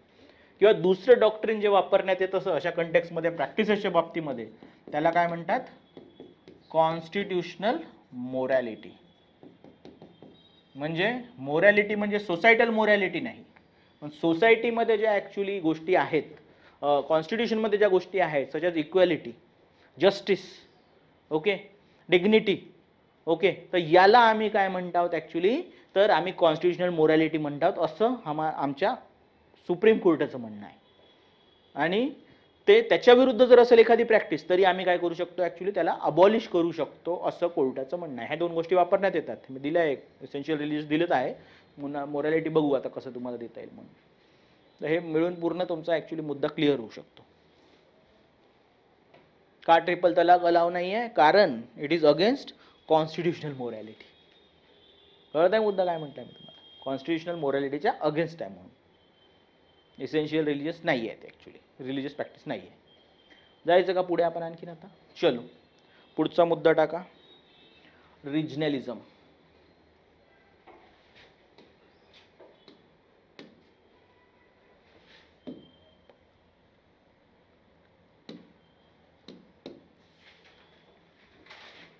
लिव्हिंग रिलेशनशिपला काय कोर्टाने आता लग्न काय ते रजिस्ट्रेशन करणं अलाउ केलं.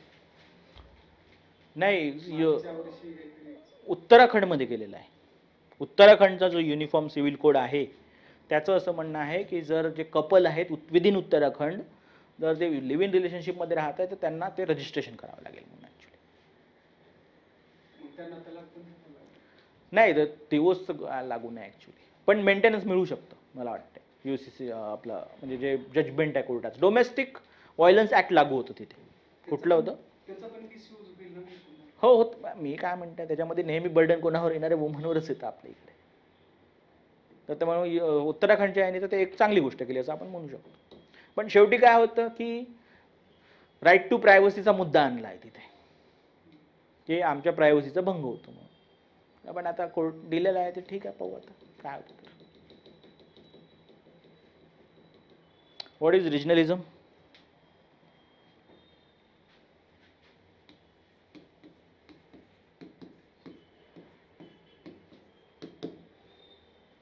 मी मराठवाड्याचा हे regionalism. Oh my God. When regional identity become primary than national identity, that is called as regionalism. Okay, जसं मी तमिलियन आहे, मी मराठी आहे, मी गुजराती आहे, मी पंजाबी आहे, याला जास्त महत्त्व देणे. ओके, आणि नॅशनल आयडेंटिटीला कमी महत्त्व देणे, त्याला काय म्हणू शकतो मग ॲक्च्युली? तर रिजनलिझम म्हणू शकतो. आणि जेव्हा नॅशनल आयडेंटिटीसोबत आपण जास्त म्हणजे कोरिलेट करतो त्याला आपण म्हणू नॅशनलिझम. बरोबर आहे ना? पण आता नॅशनलिझम जेव्हा असतो तर त्याला काही चॅलेंजेस असतात. त्याला सहसा काय म्हणण्यात येतं माहिती आहे का? त्याला सब नॅशनलिझम असा कॉन्सेप्ट आहे. म्हणजे सब नॅशनलिझम एक्झिस्ट करतोच, पण तो एका प्रकारे चॅलेंज निर्माण करू शकतो. सब नॅशनलिझम नसला पाहिजे असं आपण म्हणत नाही. मग त्याच्यामध्ये धार्मिक आधार असू शकतो, त्याच्यामध्ये जातीय आधार असू शकतो, त्याच्यामध्ये प्रादेशिक आधार असू शकतो. ओके, आणि या प्रादेशिक आधारावरून काय आपल्याकडे प्रादेशिकता आहे. तर याचे आपल्याला अँगल बघावे लागेल. आता रिजनलिझमचे वेगवेगळे अँगल आहे बघा. रिजन कुठला म्हटलं मी? ते महाराष्ट्र. पण त्याच्यामध्ये पण काय आपल्याकडे? तर मी कोकणाचा, मी मराठवाड्याचा, मी वेस्टर्न महाराष्ट्राचा, मी उत्तर महाराष्ट्राचा, मी विदर्भाचा. ठीक आहे. तर याला काय शब्द आहे लक्षात घ्या. याला म्हणतात उपप्रादेशिकवाद, किंवा यालाच काय म्हणतात? सब रिजनलिझम. दोन्ही मुद्दे घातक. ठीक आहे. म्हणजे असं नाही बघा, हे लक्षात घ्या की मी भारताचा नाही असं म्हणणं आहेच नाही आपल्याकडे. मी भारताचा आहे आणि मी महाराष्ट्राचा असं म्हणू शकता तुम्ही. तर त्याच्यासाठी ते असलं पाहिजे तुमची आयडेंटिटी. पण महाराष्ट्राची तुमची आयडेंटिटी ही मोठी नसली पाहिजे कधी पण राष्ट्रीय आयडेंटिटीपेक्षा, अशी संकल्पना. समजत आहे? आपण महाराष्ट्राचं आयडेंटिफाय करायचं नाही, तमिळ लोकांनी तमिळ आयडेंटिटी नाही ठेवायची असं कोणी म्हणत नाही आहे. तुम्ही ठेवू शकता, कॉन्स्टिट्यूशन अलाउ करताय त्याला ॲक्च्युली. ठीक आहे. पण ती आयडेंटिटी मोठी नाही झाली पाहिजे. जेव्हा तुमची रिजनल आयडेंटिटी मोठी असते, that is called as regionalism. चलो मुद्दा लक्षात राहा. याच्यामध्ये वेगळं काय म्हटलं मी तुम्हाला? रिजनलिझम, सब रिजनलिझम. त्याच्यामध्ये पण काही काही असे शब्द आहे. समजा आपण म्हटलं साऊथ वर्सेस नॉर्थ. मग या नॉर्थमध्ये तुम्ही प्रॉपर बघितलं तर दिल्लीपासून बिहारपर्यंत सगळे स्टेट येऊ शकतात. काही काही लोक जम्मू अँड काश्मीरला पण ॲड करतील. साऊथ म्हटलं तर तेलंगणा, आंध्रा, कर्नाटक, केरला, काही काही लोक गोवा काउंट नाही करत, पण काउंट करावे लागेल तुम्हाला, आणि तमिळनाडू. तर म्हणजे साऊथचं म्हणणं आहे आम्ही सुपिरियर, नॉर्थचं म्हणणं आहे आम्ही सुपिरियर आहोत. आहे असं. अशा प्रकारचा पण एक रिजनल अँगल तुम्हाला दिसून येत आहे ना. पण हे पण याच्यामध्ये स्टडी होऊ शकतं. ठीक आहे. पुढे जायचं आणखीन. आता आपण काय करू की याचे कारणं बघू. पूर्ण होणार नाही कारणं, पण जेवढे कारणं होतील तेवढे महत्त्वाचे आपल्यासाठी. Causes of regionalism in India.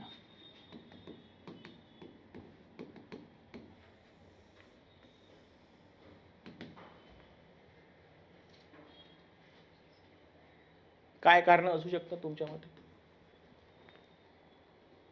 काही कठीण नाही आहे. आर्थिक मागास. आर्थिक यस पॉसिबल आहे ना, का नाही पॉसिबल आहे? आर्थिक मागास पण असू शकतं.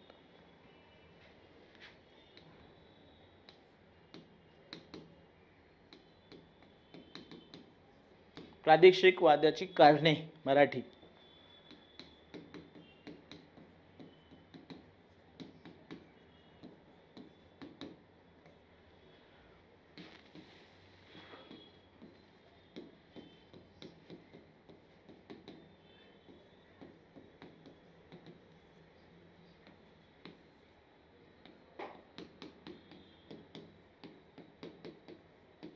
हा टॉपिक सोपा आहे as compare to others.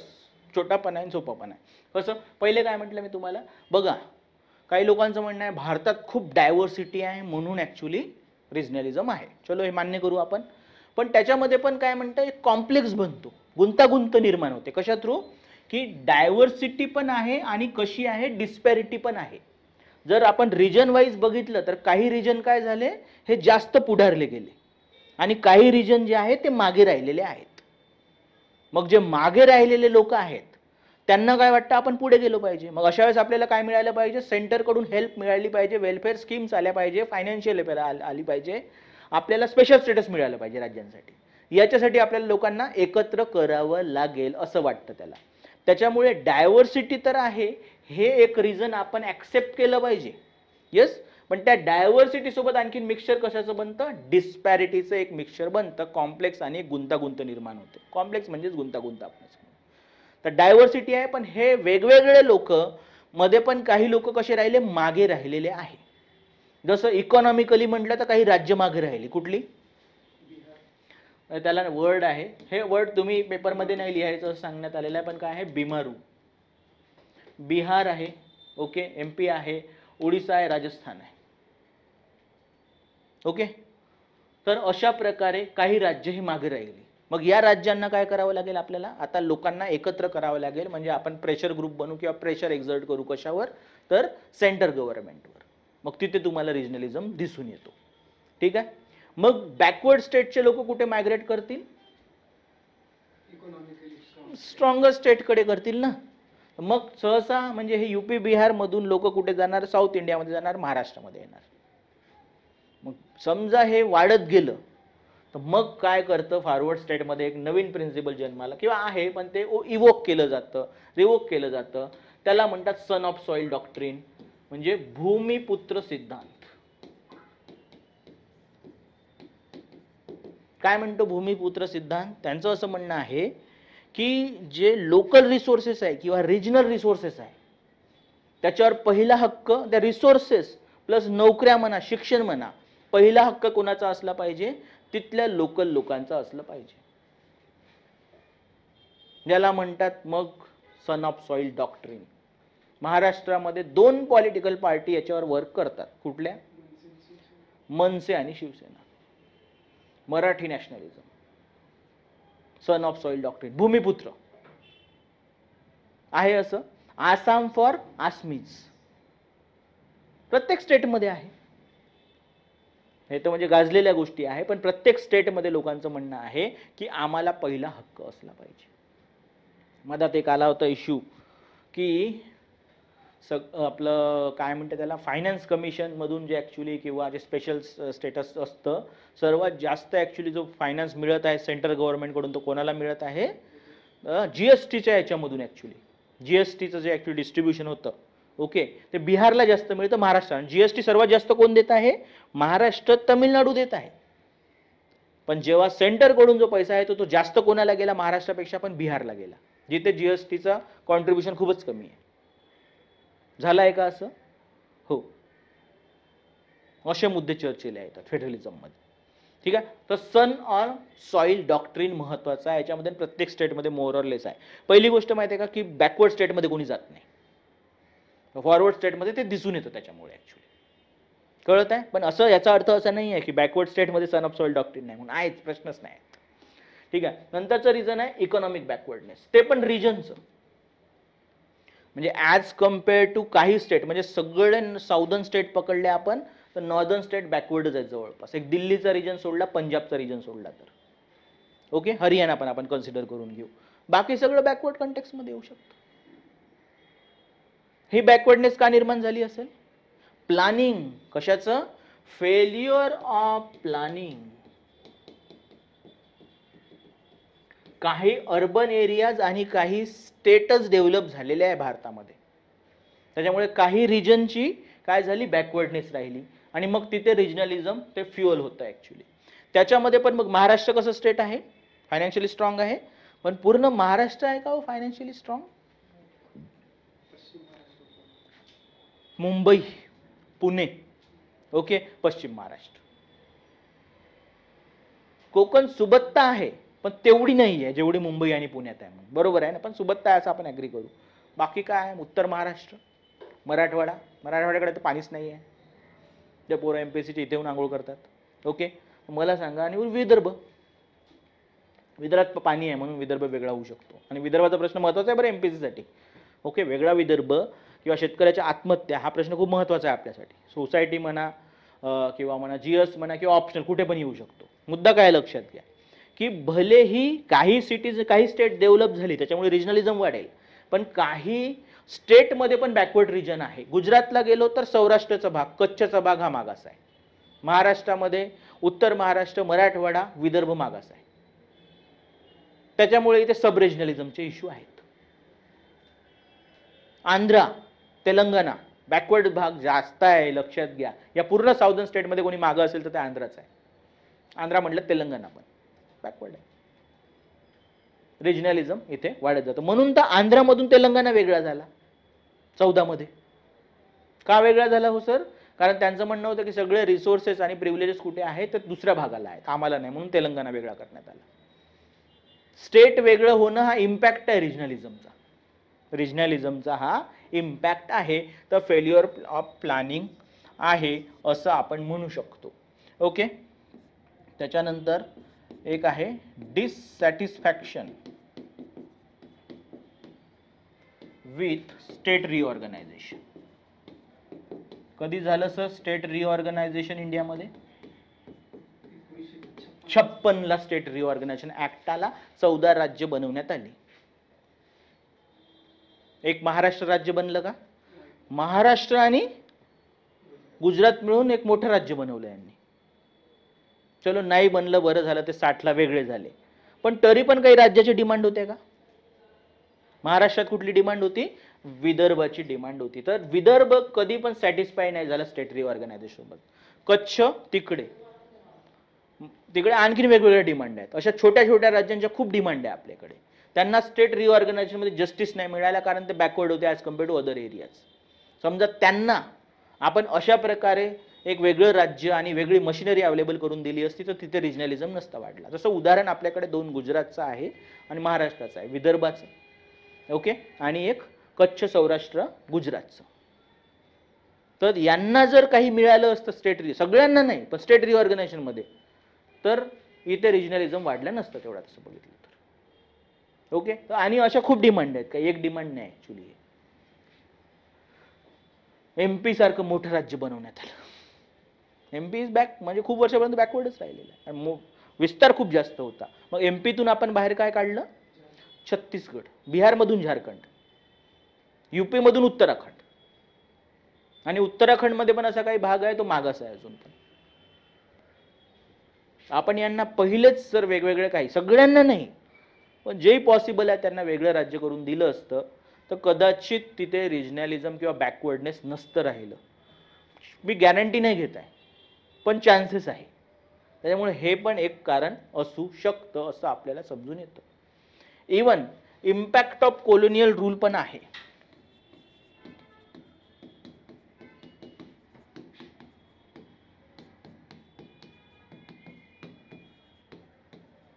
Backwardness आणि रिजनलिझम दोघांना आहे. बॅकवर्डनेस असेल तर रिजनलिझमचे चान्सेस जास्त असतात असं म्हणणं आहे आपलं. ओके, महाराष्ट्र प्रोग्रेसिव्ह स्टेट, कुठले कुठले बॅकवर्ड रिजन आहे? हा आत्ताच सांगितलं ना, मराठवाडा वॉज अंडर, जास्तीत जास्त कालखंड कुठं होता तो? हैदराबादच्या अंडर होता ऍक्च्युली. होतं का? येस. विदर्भ पण खूप वर्षापर्यंत, पण ते त्यांनी देऊन टाकले नंतर ब्रिटिशांनी घेतलं. हे जर भाग प्रोग्रेसिव्ह भागामध्ये राहिले असते, अटॅच राहिले असते, तर कदाचित त्याच्यामध्ये जास्त प्रोग्रेस असते. ओके, मुद्दा समजत आहे काय म्हणताय मी तुम्हाला? तर कोलोनियल रूल म्हणजे त्याचे दोन भाग असणार, म्हणजे ब्रिटिश इंडियाचे दोन भाग आहे. आणि हे काय असं लॉजिक म्हणजे खूप मोठा लॉ नाही आहे, पण असं असू शकतं. ब्रिटिश इंडियाचा एक भाग काय आहे? प्रोव्हिन्सेस, आणि एक भाग काय असेल मग actually? Princely state. Princely state. कुठला भाग जास्त बॅकवर्ड असेल तुमच्या मते? प्रिन्सली स्टेट हे बॅकवर्ड आहे. जम्मू अँड काश्मीर बघा बॅकवर्ड. विदर्भ म्हणजे जेव्हा ते हैदराबाद खाली होतं. मराठवाडा बॅकवर्ड. सौराष्ट्र कच्छ हे वेगळे राज्य होते ॲक्च्युली, बॅकवर्ड. कुठे कुठे राहिले आहे चांगले ते, पण मोस्ट ऑफ द ठिकाणी तुम्हाला हे ऑब्झर्वेशन पाहायला मिळेल. कारण जेव्हा ते फक्त प्रिन्सली स्टेट असतं तर दोघांचं एक्सप्लॉयटेशन आहे. तिथला जे आहे रूलर तो पण एक्सप्लॉयटेशन करतो, ब्रिटिश पण करतो, आणि ब्रिटिशांना तो इग्नोर करतो. जिथे पण प्रोव्हिन्सेस आहे तिथे प्रोग्रेस होत गेली, गव्हर्नमेंट येत गेली, भलेही नाममात्र असेल पण त्यांनी प्रयत्न केले, सोशल रिफॉर्मचे प्रयत्न केले, एज्युकेशनचे प्रयत्न केले, सोशल रिफॉर्मर राहिले, तर इथे प्रोग्रेस होत गेली. इथे ॲज कम्पेअर टू तशी प्रोग्रेस नाही झाली. तर हे पण एक कारण असू शकतं असं आपल्या लक्षात येत आहे. आला मुद्दा लक्षात? काय म्हटलं मी तुम्हाला? तर हे काही आपण काय केलेले आहे, एक काही कॉजेस आयडेंटिफाय केले आहे. तर आपण पुढे जायचं. कॉजेस खूप नाही याच्यामध्ये असं ॲक्च्युली. आता आपण काय करायला पाहिजे याच्यामध्ये, तर इम्पॅक्ट आयडेंटिफाय करायला पाहिजे. खूप नाही असे इम्पॅक्ट, आणि अशा प्रकारचा प्रश्न पण येऊन गेलेला आहे. मुद्दा कसा आहे लक्षात घ्या. एक, काही जे असतील ते कसे असतील इम्पॅक्ट, हे फंक्शनल असतील. काही कसे असतील? डिसफंक्शनल असतील. म्हणजे आपण याला फक्त असं म्हणू शकतो, पॉझिटिव्ह आणि निगेटिव्ह, सकारात्मक आणि नकारात्मक.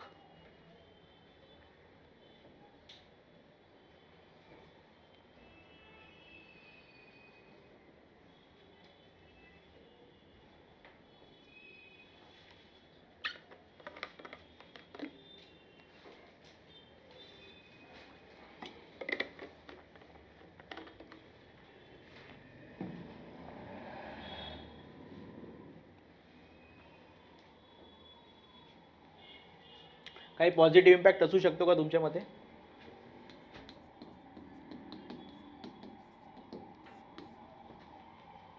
हो, ओके. तर रिजनलिझम बघा, रिजनलिझमचे पण प्रकार असतात. रिजनलिझम हा कसा असू शकतो? प्रोटेक्शनिस्ट पण असू शकतो, वेलफेअर बेस्ड पण असू शकतो, ओके, अकोमोडेटिव्ह पण असू शकतो, आणि तो सिसेशनिस्ट पण असू शकतो. शब्द सांगतो मी एक एक अर्थ तुम्हाला. काय म्हटलं? प्रोटेक्शनिस्ट म्हणजे तिथले जे नॅचरल, म्हणजे आपलं सन ऑफ सॉइल सारखं तिथले जे नॅचरल रिसोर्सेस आहे ते तिथल्याच लोकांसाठी असले पाहिजे. ठीक आहे. तर त्याचप्रमाणे वेलफेअर म्हणजे लोकांचं कल्याण तरी झालं पाहिजे, वेलफेअर स्कीम्स पाहिजे, स्पेशल स्टेटस पाहिजे. ठीक आहे.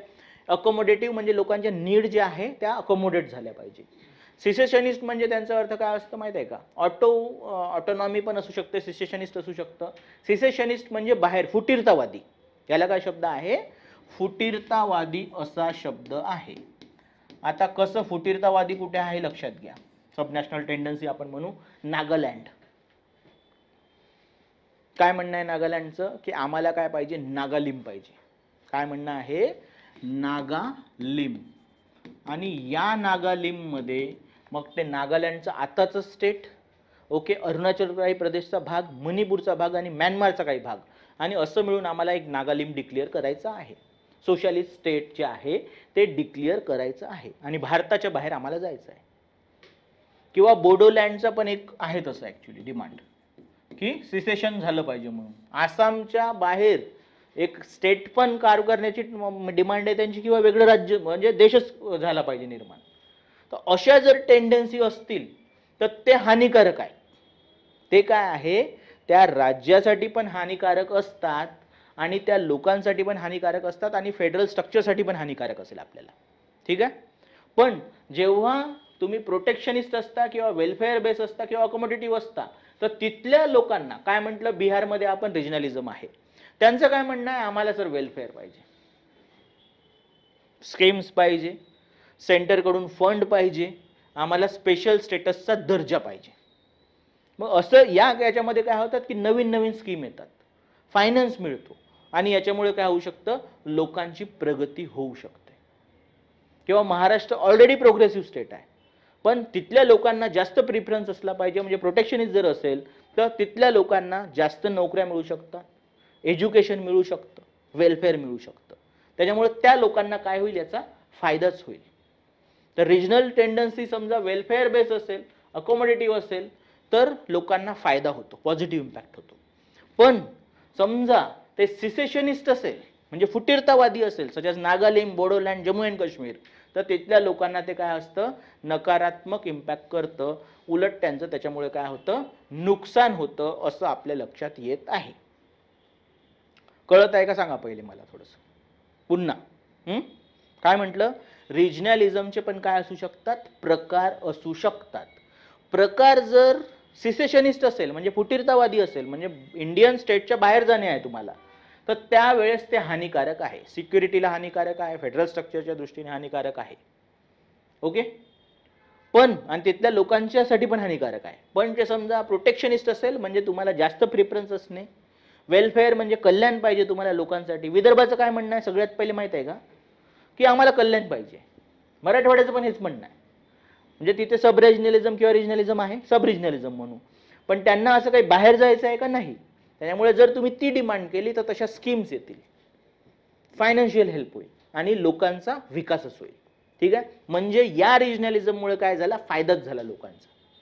पण अशा प्रकारचं जर रिजनलिझम असेल तर लोकांचं नुकसान होईल.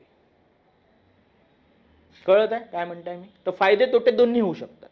आणि कुठे पण इंडियन कॉन्स्टिट्यूशन म्हणा किंवा ओव्हरऑल पॉलिटिकल सिस्टम असं म्हणतच नाही कोणाला की तुमची एकच आयडेंटिटी असली पाहिजे ॲज अ इंडियन म्हणून. तुमची आयडेंटिटी कशी असली पाहिजे, ही दोन्ही आयडेंटिटी असतील. तुम्ही मराठी पण आहे, तुम्ही पंजाबी पण आहे आणि तुम्ही इंडियन पण आहेत, पण जास्त महत्त्व कशाला असलं पाहिजे, इंडियन याला असलं पाहिजे, आणि ते सेकंडरी असेल. कळत आहे काय म्हटलं मी तुम्हाला. ओके ओके, समजत आहे काय म्हणताय. थोडं कॉम्प्लेक्स आहे, कारण रिजनलिझमचे दोन इम्पॅक्ट होत आहे, एक कसा पॉझिटिव्ह आणि एक कसा निगेटिव्ह, पण ते फॉर्म ऑफ रिजनलिझमवर डिपेंड असतं. तुम्ही जर कल्याणासाठी म्हणताय, प्रिफरन्ससाठी, दॅट इज पॉझिटिव्ह. आणि कुठे पण जे आहे फेडरल सिस्टम म्हणा, कॉन्स्टिट्यूशन म्हणा, तुम्हाला थांबवून नाही ठेवत आहे. विदर्भासाठी आणि जे गुजरातमधले भाग आहे त्याच्यासाठी स्पेशल प्रोटेक्शन आहे आपल्याकडे, आर्टिकल 371 आहे ना, आहे की नाही. 371 म्हणताय मी, प्युअर ए नाही म्हटलं, बी आसाम नागालँडसाठी आहे. पण इथले जे रिजन आहेत त्याच्यासाठी आपल्याकडे कॉन्स्टिट्यूशनल ॲक्च्युली प्रोव्हिजन्स आहेत, स्टॅट्युटरी बोर्ड्स आहेत ॲक्च्युली, विदर्भाच्या कल्याणासाठी, मराठवाड्याच्या कल्याणासाठी आणि तिकडे सौराष्ट्र आणि कच्छच्या कल्याणासाठी. म्हणजे ती आयडेंटिटी कॉन्स्टिट्यूशन तसं पण आयडेंटिफाय करताय. त्याच्यामुळे कोणीच म्हणत नाही तुम्हाला तुम्ही असं करू शकत नाही म्हणून, पण विदिन लिमिटच असलं पाहिजे. काही तर काळजी होती कॉन्स्टिट्यूशन मेकरला पण ॲक्च्युली. तुम्हाला माहिती आहे का की समजा आपण USA मध्ये गेलो तर तिथे डबल सिटिझनशिप आहे. कशी, तर समजा मी त्याच्यामध्ये डाकोटा नावाचं स्टेट आहे ॲक्च्युली, तर मी अमेरिकन सिटिझन पण आहे आणि डाकोटाचं पण सिटिझन आहे, म्हणजे राज्याचं तुम्ही नागरिक आहात तिथे. वेअर ॲज इंडियामध्ये तुम्ही नागरिक कशाचे आहात, इंडियन स्टेटचे. महाराष्ट्राचा मी रहिवासी आहे, नागरिक नाही आहे असं. कारण ही जर आपण डबल सिटिझनशिप दिली तर रिजनलिझम फ्युअल होईल अशी भीती होती, म्हणून त्यांनी तसं दिलं नाही ॲक्च्युली. तुम्हाला एकच सिंगल सिटिझनशिप असं प्रोव्हिजन आहे, याच भीतीने की रिजनल टेंडन्सीज इंडियामध्ये खूप जास्त स्ट्रॉंग आहे. खूप दिवसपर्यंत तमिल इलमची पण डिमांड होती. तमिल इलम म्हणजे श्रीलंकाचा नॉर्दर्न भाग, तमिळनाडू, याचं मिळून एक इंडिपेंडंट स्टेट बनवायचं. त्यासाठी एक ऑर्गनायझेशन वर्किंग होती आपल्याकडे, LTT, liberation of Tamil tigers. Prabhakaran त्याचा हेड होता आणि तो नदन श्रीलंकामध्ये ॲक्टिव्ह असायचा. रिजनल टेंडन्सी आपल्याकडे नेहमीच स्ट्रॉंग राहिलेल्या आहे, पण त्या एवढ्या स्ट्रॉंग नसल्या पाहिजे की नॅशनल आयडेंटिटी सरपास कराल तुम्ही, नाही झालं पाहिजे तसं. विदिन इंडियन स्टेट तुमच्या डिमांड असेल, विदिन कॉन्स्टिट्यूशन, तर ते खूपच बेनिफिशियल आहे. नाहीतर मग ते कसं असेल, हानिकारक असेल. तर पॉझिटिव्ह निगेटिव्ह इम्पॅक्ट याचे असू शकतात असं म्हणणं आहे आपलं. आणि या सगळ्या गोष्टीचं म्हणजे रिजनलिझमचा पॉलिटिकल पार्टीसोबत खूप संबंध आहे. कसा? मला सांगा की पहिले कुठली पॉलिटिकल पार्टी होती आपल्या इकडे? काँग्रेस. एकच पार्टी होती. महाराष्ट्रामध्ये काय डेव्हलप झालं मग काँग्रेसच्या पॉलिटिक्स विरुद्ध? आणखीन कुठली पार्टी आली पुढे चालून? MNS. बेंगालमध्ये पहिली कुठली पार्टी होती? काँग्रेसच. नंतर कुठली आली? TMC. यांचं काय म्हणणं आहे माहिती आहे का? माटी माणूस. रिजनल पार्टी आहे बेंगाली लोकांसाठी. हे महत्वाचं आहे. माटी माणूस. तर ह्या पॉलिटिकल पार्टी कशासाठी अस्तित्वात आल्या? तमिळनाडूचे त्याचे पार्ट्या आहेत. ओके, हे तर पहिलेपासूनच कशा आहेत? ह्या रिजनल लेवलवर ते तामिळनाडूच्याच इंटरेस्टसाठी काम करत आहेत. कळत आहे? तर नेहमी जेव्हा रिजनलिझम असतं त्याचं एक्सप्रेशन कशामध्ये होऊ शकतं? एक तर डिमांड असतात, पण त्याला आपण इन्स्टिट्यूशनलाइज कसं करू शकतो माहिती आहे का? एक तर आहे पॉलिटिकल पार्टी. सिमिलरली आसाममध्ये पण हेच झालं. पॉलिटिकल पार्टी किंवा रिजनल पॉलिटिक्स सुरू होऊन जातं. पहिले एकच पॉलिटिकल पार्टी असेल मोठी, काँग्रेस, किंवा दुसरी निर्माण होईल BJP. ठीक आहे. तर सहसा मग वन पार्टी रूल सारखं ते दिसून येतं. पण हळूहळू काय असतं की ह्या पॉलिटिकल पार्टीज म्हणा काही रिजनला महत्त्व देतात किंवा स्टेटला महत्त्व होतं, तर याच्या विरुद्ध काय निर्माण होतं? ॲक्च्युली रिजनल पॉलिटिकल पार्टीज निर्माण होतात. TMC, DMK, सेना, MNS. त्याच्यामध्ये MNS एवढं महत्त्वाचं नाही राहिलं आता, कारण ती कधी जिंकूनच येत नाही, त्याचं काय घेणार आहे आपण आता. पण सेना तर आली जिंकून. ओके, तर ह्या पॉलिटिकल पार्टीज एका प्रकारे काय करतात? आणि हे मोठे स्टेट आहेत, लक्षात घेतलं का? तमिळनाडू आणि महाराष्ट्र खूप मोठं स्टेट आहे, इम्पॉर्टंट स्टेट आहे याच्यामध्ये सगळ्याच्यामध्ये. तर ते एका प्रकारे काय करतात माहिती आहे का? फेडरल सिस्टममध्ये इम्पॉर्टंट रोल प्ले करतात. पॉवर कोणाकडे असेल तरी पण मोठ्या पार्टीकडे असेल, काँग्रेस किंवा BJPकडे. पण एखादी निर्णय त्यांनी घेतला स्टेटच्या अगेन्स्ट किंवा स्टेट इंटरेस्ट विरुद्ध, तर ह्या पॉलिटिकल पार्टीज किंवा रिजन त्याला अपोज करतात. That is good. ते चांगल्यासाठी आहे. म्हणजे एका प्रकारे रिजनल पॉलिटिकल पार्टी चांगला पण रोल प्ले करू शकतात. पण ते जर विकास कामाला थांबवत असतील तर मग तो निगेटिव्ह रोल झाला. त्याच्यामुळे फेडरल स्ट्रक्चर माहिती आहे का? पण तुम्हाला पहिली गोष्ट मी एवढ्या वेळेपासून बोलता इकडे नाही, संघराज्य व्यवस्था माहीत नाही आपल्याला. ठीक आहे, तर काय करू शकतो मी? ओके, तर म्हणजे कसं आपल्याकडे व्यवस्था कशी आहे की एक सेंट्रल गव्हर्नमेंट असेल आणि मग वेगवेगळ्या राज्यामध्ये वेगवेगळ्या गव्हर्नमेंट असतात, राज्य असतात, बरोबर आहे ना? राज्यासाठी राज्य लॉ बनवतात आणि पूर्ण सेंटरसाठी सेंटर लॉ. तर एवढं सोपं तर नाही आहे. पण इंग्लंडमध्ये जर तुम्ही गेले तर युनिटरी सिस्टम आहे. म्हणजे इंग्लंडचीच पार्लिमेंट सगळ्यांसाठी लॉ बनवते. बाकी स्टेटवाला सिस्टम नाही आहे तिथे ॲक्च्युली. तसं त्याला युनिटरी सिस्टम म्हणतात. तर याच्यामध्ये वेगवेगळ्या राज्यात वेगवेगळे समजा हे असतील, समजा पॉलिटिकल पार्टीज असतील, वेगळे इंटरेस्ट शो करतात, तर ते फेडरल सिस्टमला पण काय करू शकतात? अपोज करू शकतात. जर फेडरल डिसिजन समजा स्टेटच्या इंटरेस्ट विरुद्ध असेल तर हे चेक अँड बॅलन्स निर्माण करू शकतात. असं आता TMC पण आला त्याच्यामध्ये, हे अपोज करू शकतात असं समजून येतं. तर नेहमी रिजनलिझमचा एक्सप्रेशन पॉलिटिक्समध्ये असतो, पॉलिटिकल पार्टीच्या स्वरूपामध्ये असतो असं आपण म्हणू शकतो. इवन इंटरस्टेट डिस्प्यूट पण होऊ शकतात मग. ओके, त्याने रिजनलिझम वाढू शकतो. इंटरस्टेट डिस्प्यूट कसं? आपला डिस्प्यूट कोणासोबत आहे? कर्नाटकासोबत आहे. कशासाठी? बेळगावसाठी. किंवा काय म्हणते त्याला, रिव्हर जी आहे ॲक्च्युली साऊथ इंडियामध्ये कावेरी, तर कावेरीसाठी तमिळनाडू आणि कर्नाटकाचा वाद आहे. आणि याच्यातून पुन्हा काय होतं? रिजनलिझम वाढून येतो इंटरस्टेट डिस्प्यूटमुळे. तर तसे पण मुद्दे आहेत. तर या प्रकारे काय होतं ॲक्च्युली इथे? तर पॉलिटिकल पार्टी ह्या उदयास येतात. कशामुळे? रिजनलिझममुळे. तर त्याचा एक सहसंबंध आहे, अशा प्रकारचा प्रश्न आलेला आहे. किंवा रिजनलिझम आपल्याला कसा इम्पॅक्ट करतो? उद्या विचारलं तर निगेटिव्ह नाही लिहायचं, फक्त पॉझिटिव्ह पण लिहिता आलं पाहिजे तुम्हाला. 2-3 पॅरामध्ये ॲक्च्युली आन्सर कंप्लीट होऊन जातं.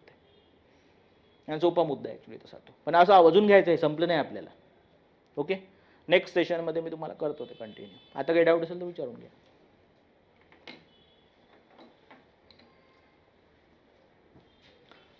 पुढचा मुद्दा ग्लोबलायझेशनचा आहे. कारण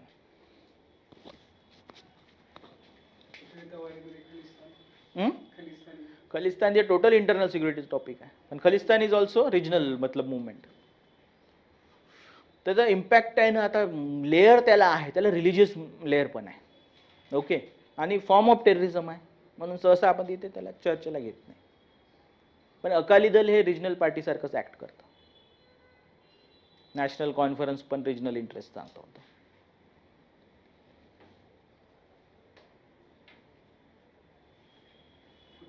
गटाला म्हणजे आपण म्हणलं की वरच्याला संरक्षण गरजासाठी लोक कल्याणासाठीला देश पैसा देते आणि फुटीरतावाद्याला दुसरा देश पैसा देते. हो, होऊ शकतं, ते तर असतं ॲक्च्युली.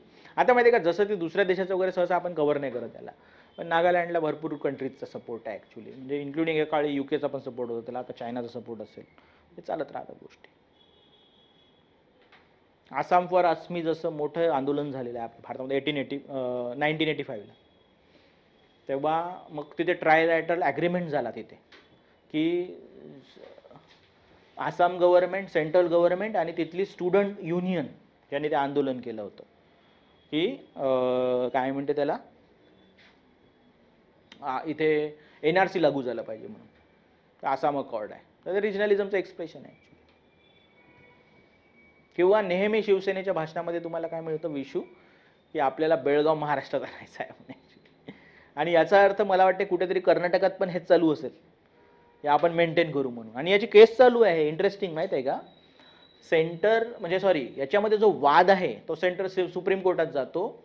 तर महाराष्ट्र विरुद्ध कर्नाटक असंच नाही आहे, ते महाराष्ट्र विरुद्ध कर्नाटक, आणि कर्नाटकासोबत कोण आहे actually, that is central government आहे. अशी केस चालू आहे ती ॲक्च्युली. तर असं तो अँगल आहे. आणि इंटरस्टेट वॉटर डिस्प्यूट पण असतात, मग हे महाराष्ट्राचे पण आहेत. कर्नाटकाला किती पाणी सोडलं पाहिजे याच्याबद्दल पण वाद आहे आपल्या इकडे, किंवा ते वेळोवेळी नवीन नवीन इश्यू येत राहतात. पण असे इंटरस्टेट डिस्प्यूट आले की मग रिजनलिझम वाढत जातो. विदर्भाचा मुद्दा पॉलिटिकलायझेशन झालं म्हणून त्याचे सगळेच अँगल घ्यायचे आपल्याला. म्हणजे उद्या समजा घ्यायचंच आहे कुठेतरी, आपल्याला प्रश्न येण्याची शक्यता जास्त आहे. ओके, तर मग अशा वेळेस त्याचं मग इकॉनॉमिक अँगल काय आहे, त्याचं पॉलिटिकल अँगल काय आहे, हिस्टॉरिकल अँगल आहे का काही, हे सगळंच घ्यावं लागेल. आता बिमारू स्टेट सर आहेत का, म्हणजे आहे? हो, बिलकुल, प्रश्नच नाही. नाही, तर इतक्यात ते वापरणं काय झालं माहिती आहे का, की या एक 10-15 वर्षामध्ये अवेअरनेस खूप वाढलं. तर सहसा असे जे शब्द आहे कोणाला डिरोगेटरी असेल, म्हणजे आता फेअर अँड लवली पण काय झालं, ग्लो अँड लवली झालं. बरोबर आहे ना. असं फेअर अँड फेअर असं म्हणजे किंवा ब्लॅक व्हाईट असं नाही म्हणायला पाहिजे, किंवा बॅट्समन नाही म्हणायला, बॅटर म्हणायला पाहिजे. एक अवेअरनेस आहे. किंवा मग त्याला चायनीज रोग म्हणू नका तुम्ही, त्याला कोविडच म्हणा. अशा गोष्टी अवेअरनेस वाढल्या, त्यामुळे बिमारू स्टेट नाही म्हणायला पाहिजे असं एक म्हणजे कॉन्सेन्सस बनलं लोकांमध्ये. आणि आता बिमारू शब्द वापरण्यात येत नाही. पण बॅकवर्ड स्टेट आहेत आपल्या इकडे भरपूर असे. बेंगाल आहे आणखीन बॅकवर्ड. यूपीला का बॅकवर्ड म्हणतो, तिथं तर फर्टाईल लँड आहे. फर्टाईल लँड आहे, पण ॲग्रिकल्चरमुळे कोणीच पुढे जात नाही, इंडस्ट्रियलायझेशनमुळे पुढे जात असतं ॲक्च्युली. या जमान्यामध्ये इंडस्ट्रियलायझेशन जिथे आहे, त्याच्यामध्ये पण इंडस्ट्रीजमध्ये आता सर्व्हिस सेक्टर जिथे आहे ते जास्त काय असेल, प्रोग्रेस मानलं जाईल ॲक्च्युली. असा फंड आहे तो. UP-मध्ये आहे म्हणजे पोटेन्शियल तेवढं, पण ते मग लोक पण ॲक्च्युली त्या गोष्टीला अपोज करतात. आता फर्टाईल लँड असल्यामुळे द्यायला बघत नाही. लँडशिवाय इन्फ्रास्ट्रक्चर डेव्हलपमेंट होत नाही, तर इन्फ्रास्ट्रक्चरच्या याच्यामध्ये मागं पडतात. तिथे पण वाढायला लागली की दिल्लीच्या आसपास. हां, बिलकुल. नाही, ते नोएडा वगैरे आहे, पण क्राईम रेट खूप जास्त आहे बघ तिथे. तर तो मुद्दा वेगळा जर आपण ठेवला तर आहे, असं नाही की प्रोग्रेस नाही आहे. मग पण जर तुम्ही GDP ग्रोथ वगैरे बघितली, तमिळनाडू, महाराष्ट्र, इवन कर्नाटका, काही स्टेट बघितलं, पंजाब किंवा मग दिल्लीला आपण कन्सिडर केलं, तर यांची ग्रोथ खूप हाय आहे. सांगितलं ना, सर्व्हिस सेक्टर जिथे आहे, फक्त इंडस्ट्री नाही, आता सर्व्हिस सेक्टर जिथे आहे सोबतच, ते जास्त प्रोग्रेस करेल. पंजाब एक्सेप्शन. हो, कारण ते छोटं स्टेट आहे आणि पूर्ण लँड फर्टाईल आहे, आणि त्यांनी तशा पॉलिसी इम्प्लिमेंट केल्या सच एज ग्रीन रिव्होल्युशन. त्यामुळे त्यांनाही मिळालं फायदा. पण लॉंग टर्ममध्ये कदाचित ते नाही चालणार, असं होऊ शकतं. पंजाबचा आणखीन एक माहीत आहे फायदा काय आहे त्यांना, म्हणजे रेमिटन्सेस. म्हणजे इथून लोक कुठे जातात, बाहेर जातात आणि इथे पैसे पाठवतात. केरळला पण तसंच आहे. रेमिटन्सेस काय असतं माहिती आहे का, की बाहेरून देशातून इकडे पैसा पाठवणे. तर ते पंजाबमध्ये पण आहे, केरळामध्ये पण आहे. केरळामध्ये तर फ्युअल केली इकॉनॉमी पूर्ण. कुठून तरी पैसा येत राहिला की म्हणजे खेळत राहिलं समजा भांडवल, तर मग लोक पण खुश राहतात. ते एम्प्लॉयमेंटच नाही कुठल्याच प्रकारे, तर कसं चालणार? पैसा आला पाहिजे. अजून पण विदर्भात मराठवाड्यात इंडस्ट्री नाही का आपल्या इकडे एवढं जास्त, आणि लोकेशनचा पण प्रॉब्लेम आहे. म्हणजे कुठली पण एक इंडस्ट्री आली तर त्याला वाटतं की एकदा बाई माल आला, कच्चा माल किंवा काय असेल फिनिश गुड्स, ते पटकन निघाले पाहिजे ना. तर ते मुंबईतून निघू शकतात, कोकणातून निघू शकतात, गुजरातमधून निघू शकतात लवकर बंदरावरून.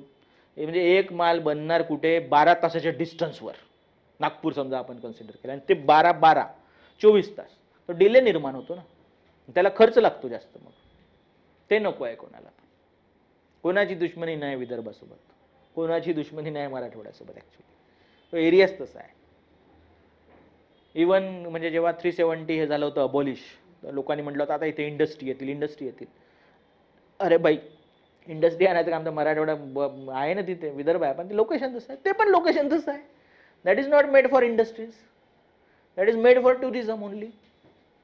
किंवा मग छोट्या मोठ्या इंडस्ट्रीज, ॲपल ज्यूस बनवणे, सॅफ्रॉनचं काही प्रोडक्ट बनवणे, किंवा सॅफ्रॉनची शेती करणे, शेती करता येते तिथेच प्रोडक्ट बनवणे, हेच करू शकतो आपण तिथे. असे मुद्दे झाले ॲक्च्युली. लिमिटेशन असतं काही काही. जॉग्राफीमध्ये शिकायलाच तुम्ही, मला वाटतं शिकले पण असेल आतापर्यंत. लोकेशन मॅटर करतं ना. पाणी पाहिजे, डिस्टन्स कमी पाहिजे, वाहतूक चांगली पाहिजे. सगळं असताना कधी कधी डिस्टन्स नाही वाढलं पाहिजे, डिले नाही वाढला. डिले वाढला की खर्च वाढतो, खर्च वाढून जातो, तो प्रॉब्लेम असतो ॲक्च्युली.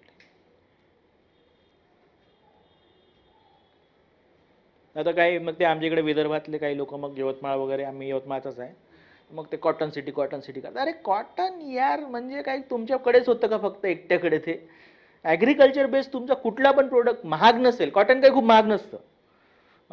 सॅफ्रॉन होत आहे तर सांगा मला ॲक्च्युली काहीतरी, तर तुमची प्रोग्रेस होऊ शकते मग. किंवा खूपच मग मोठ्या प्रमाणावर उत्पादन होत आहे, जसं म्हणजे गव्हाचं उत्पादन होतं पंजाब वगैरेमध्ये, तर मग तुम्ही प्रोग्रेस करू शकता. तसं उत्पन्न, राईसचा पण रेट जास्त असतो, पण कॉटनचा तेवढा नसतो. त्यामुळे ते फायदा होत नाही ते ॲक्च्युली तिथे. हां, अरे ते काय सगळं करता येतं मॅनेज, आणि शेती अनप्रिडिक्टेबल आहे. त्यामुळे फक्त शेतीच्या बेसिसवर कुठला पण रिजन सध्या प्रोग्रेस नाही करू शकत. आणि इंडस्ट्रियलायझेशनचं उदाहरण आपल्याला चंद्रपूर बघता येईल. हो, इंडस्ट्रियलायझेशन झालं तरी ते मागास मागच. आणि सगळ्या इंडस्ट्री सेंटर लेवलवरच्या ज्या इंडस्ट्री आहे, कधी पण सेंटर लेवलवरला फायदा जास्त असतो, म्हणजे दुसऱ्या लोकांना फायदा होतो, उलट लोकल लोकांना फायदा होतो. त्याच्यामुळे ते पण गरजेचं नाही आहे. पण एकदा म्हणजे एक समजा इंडस्ट्री उभी राहिली तर काही लोकल लोकांना फायदा होतो. चहाचं दुकान टाका, झेरॉक्स टाका, शाळा त्यांच्यासाठी, ते तुम्ही करू शकता ना. फायदा घेणाऱ्यावर पण असतं ते. गडचिरोली फॉरेस्टचा एरिया आहे, कसं करणार तुम्ही उभं? नाही करू शकत. असं आहे ते. लोक काही लिमिटेशन असतात. पण अशा ठिकाणी मग म्हणजे ओव्हरऑल विदर्भामध्ये ती डिमांड उभी राहते. ओव्हरऑल मराठवाड्यात मदत राहिली होती. मराठवाडा वेगळा करा असं पण नाही आपण म्हटलं, पण तरी पण मराठवाडा बॅकवर्ड आहे बाबा, आमच्यावर अन्याय होतो अशी डिमांड येते. ते पण सब रिजनलिझम आहे. त्याला पॉलिटिक्स आपण म्हणण्यासारखा मुद्दा. हो. विदर्भात की जे लोक या बसा.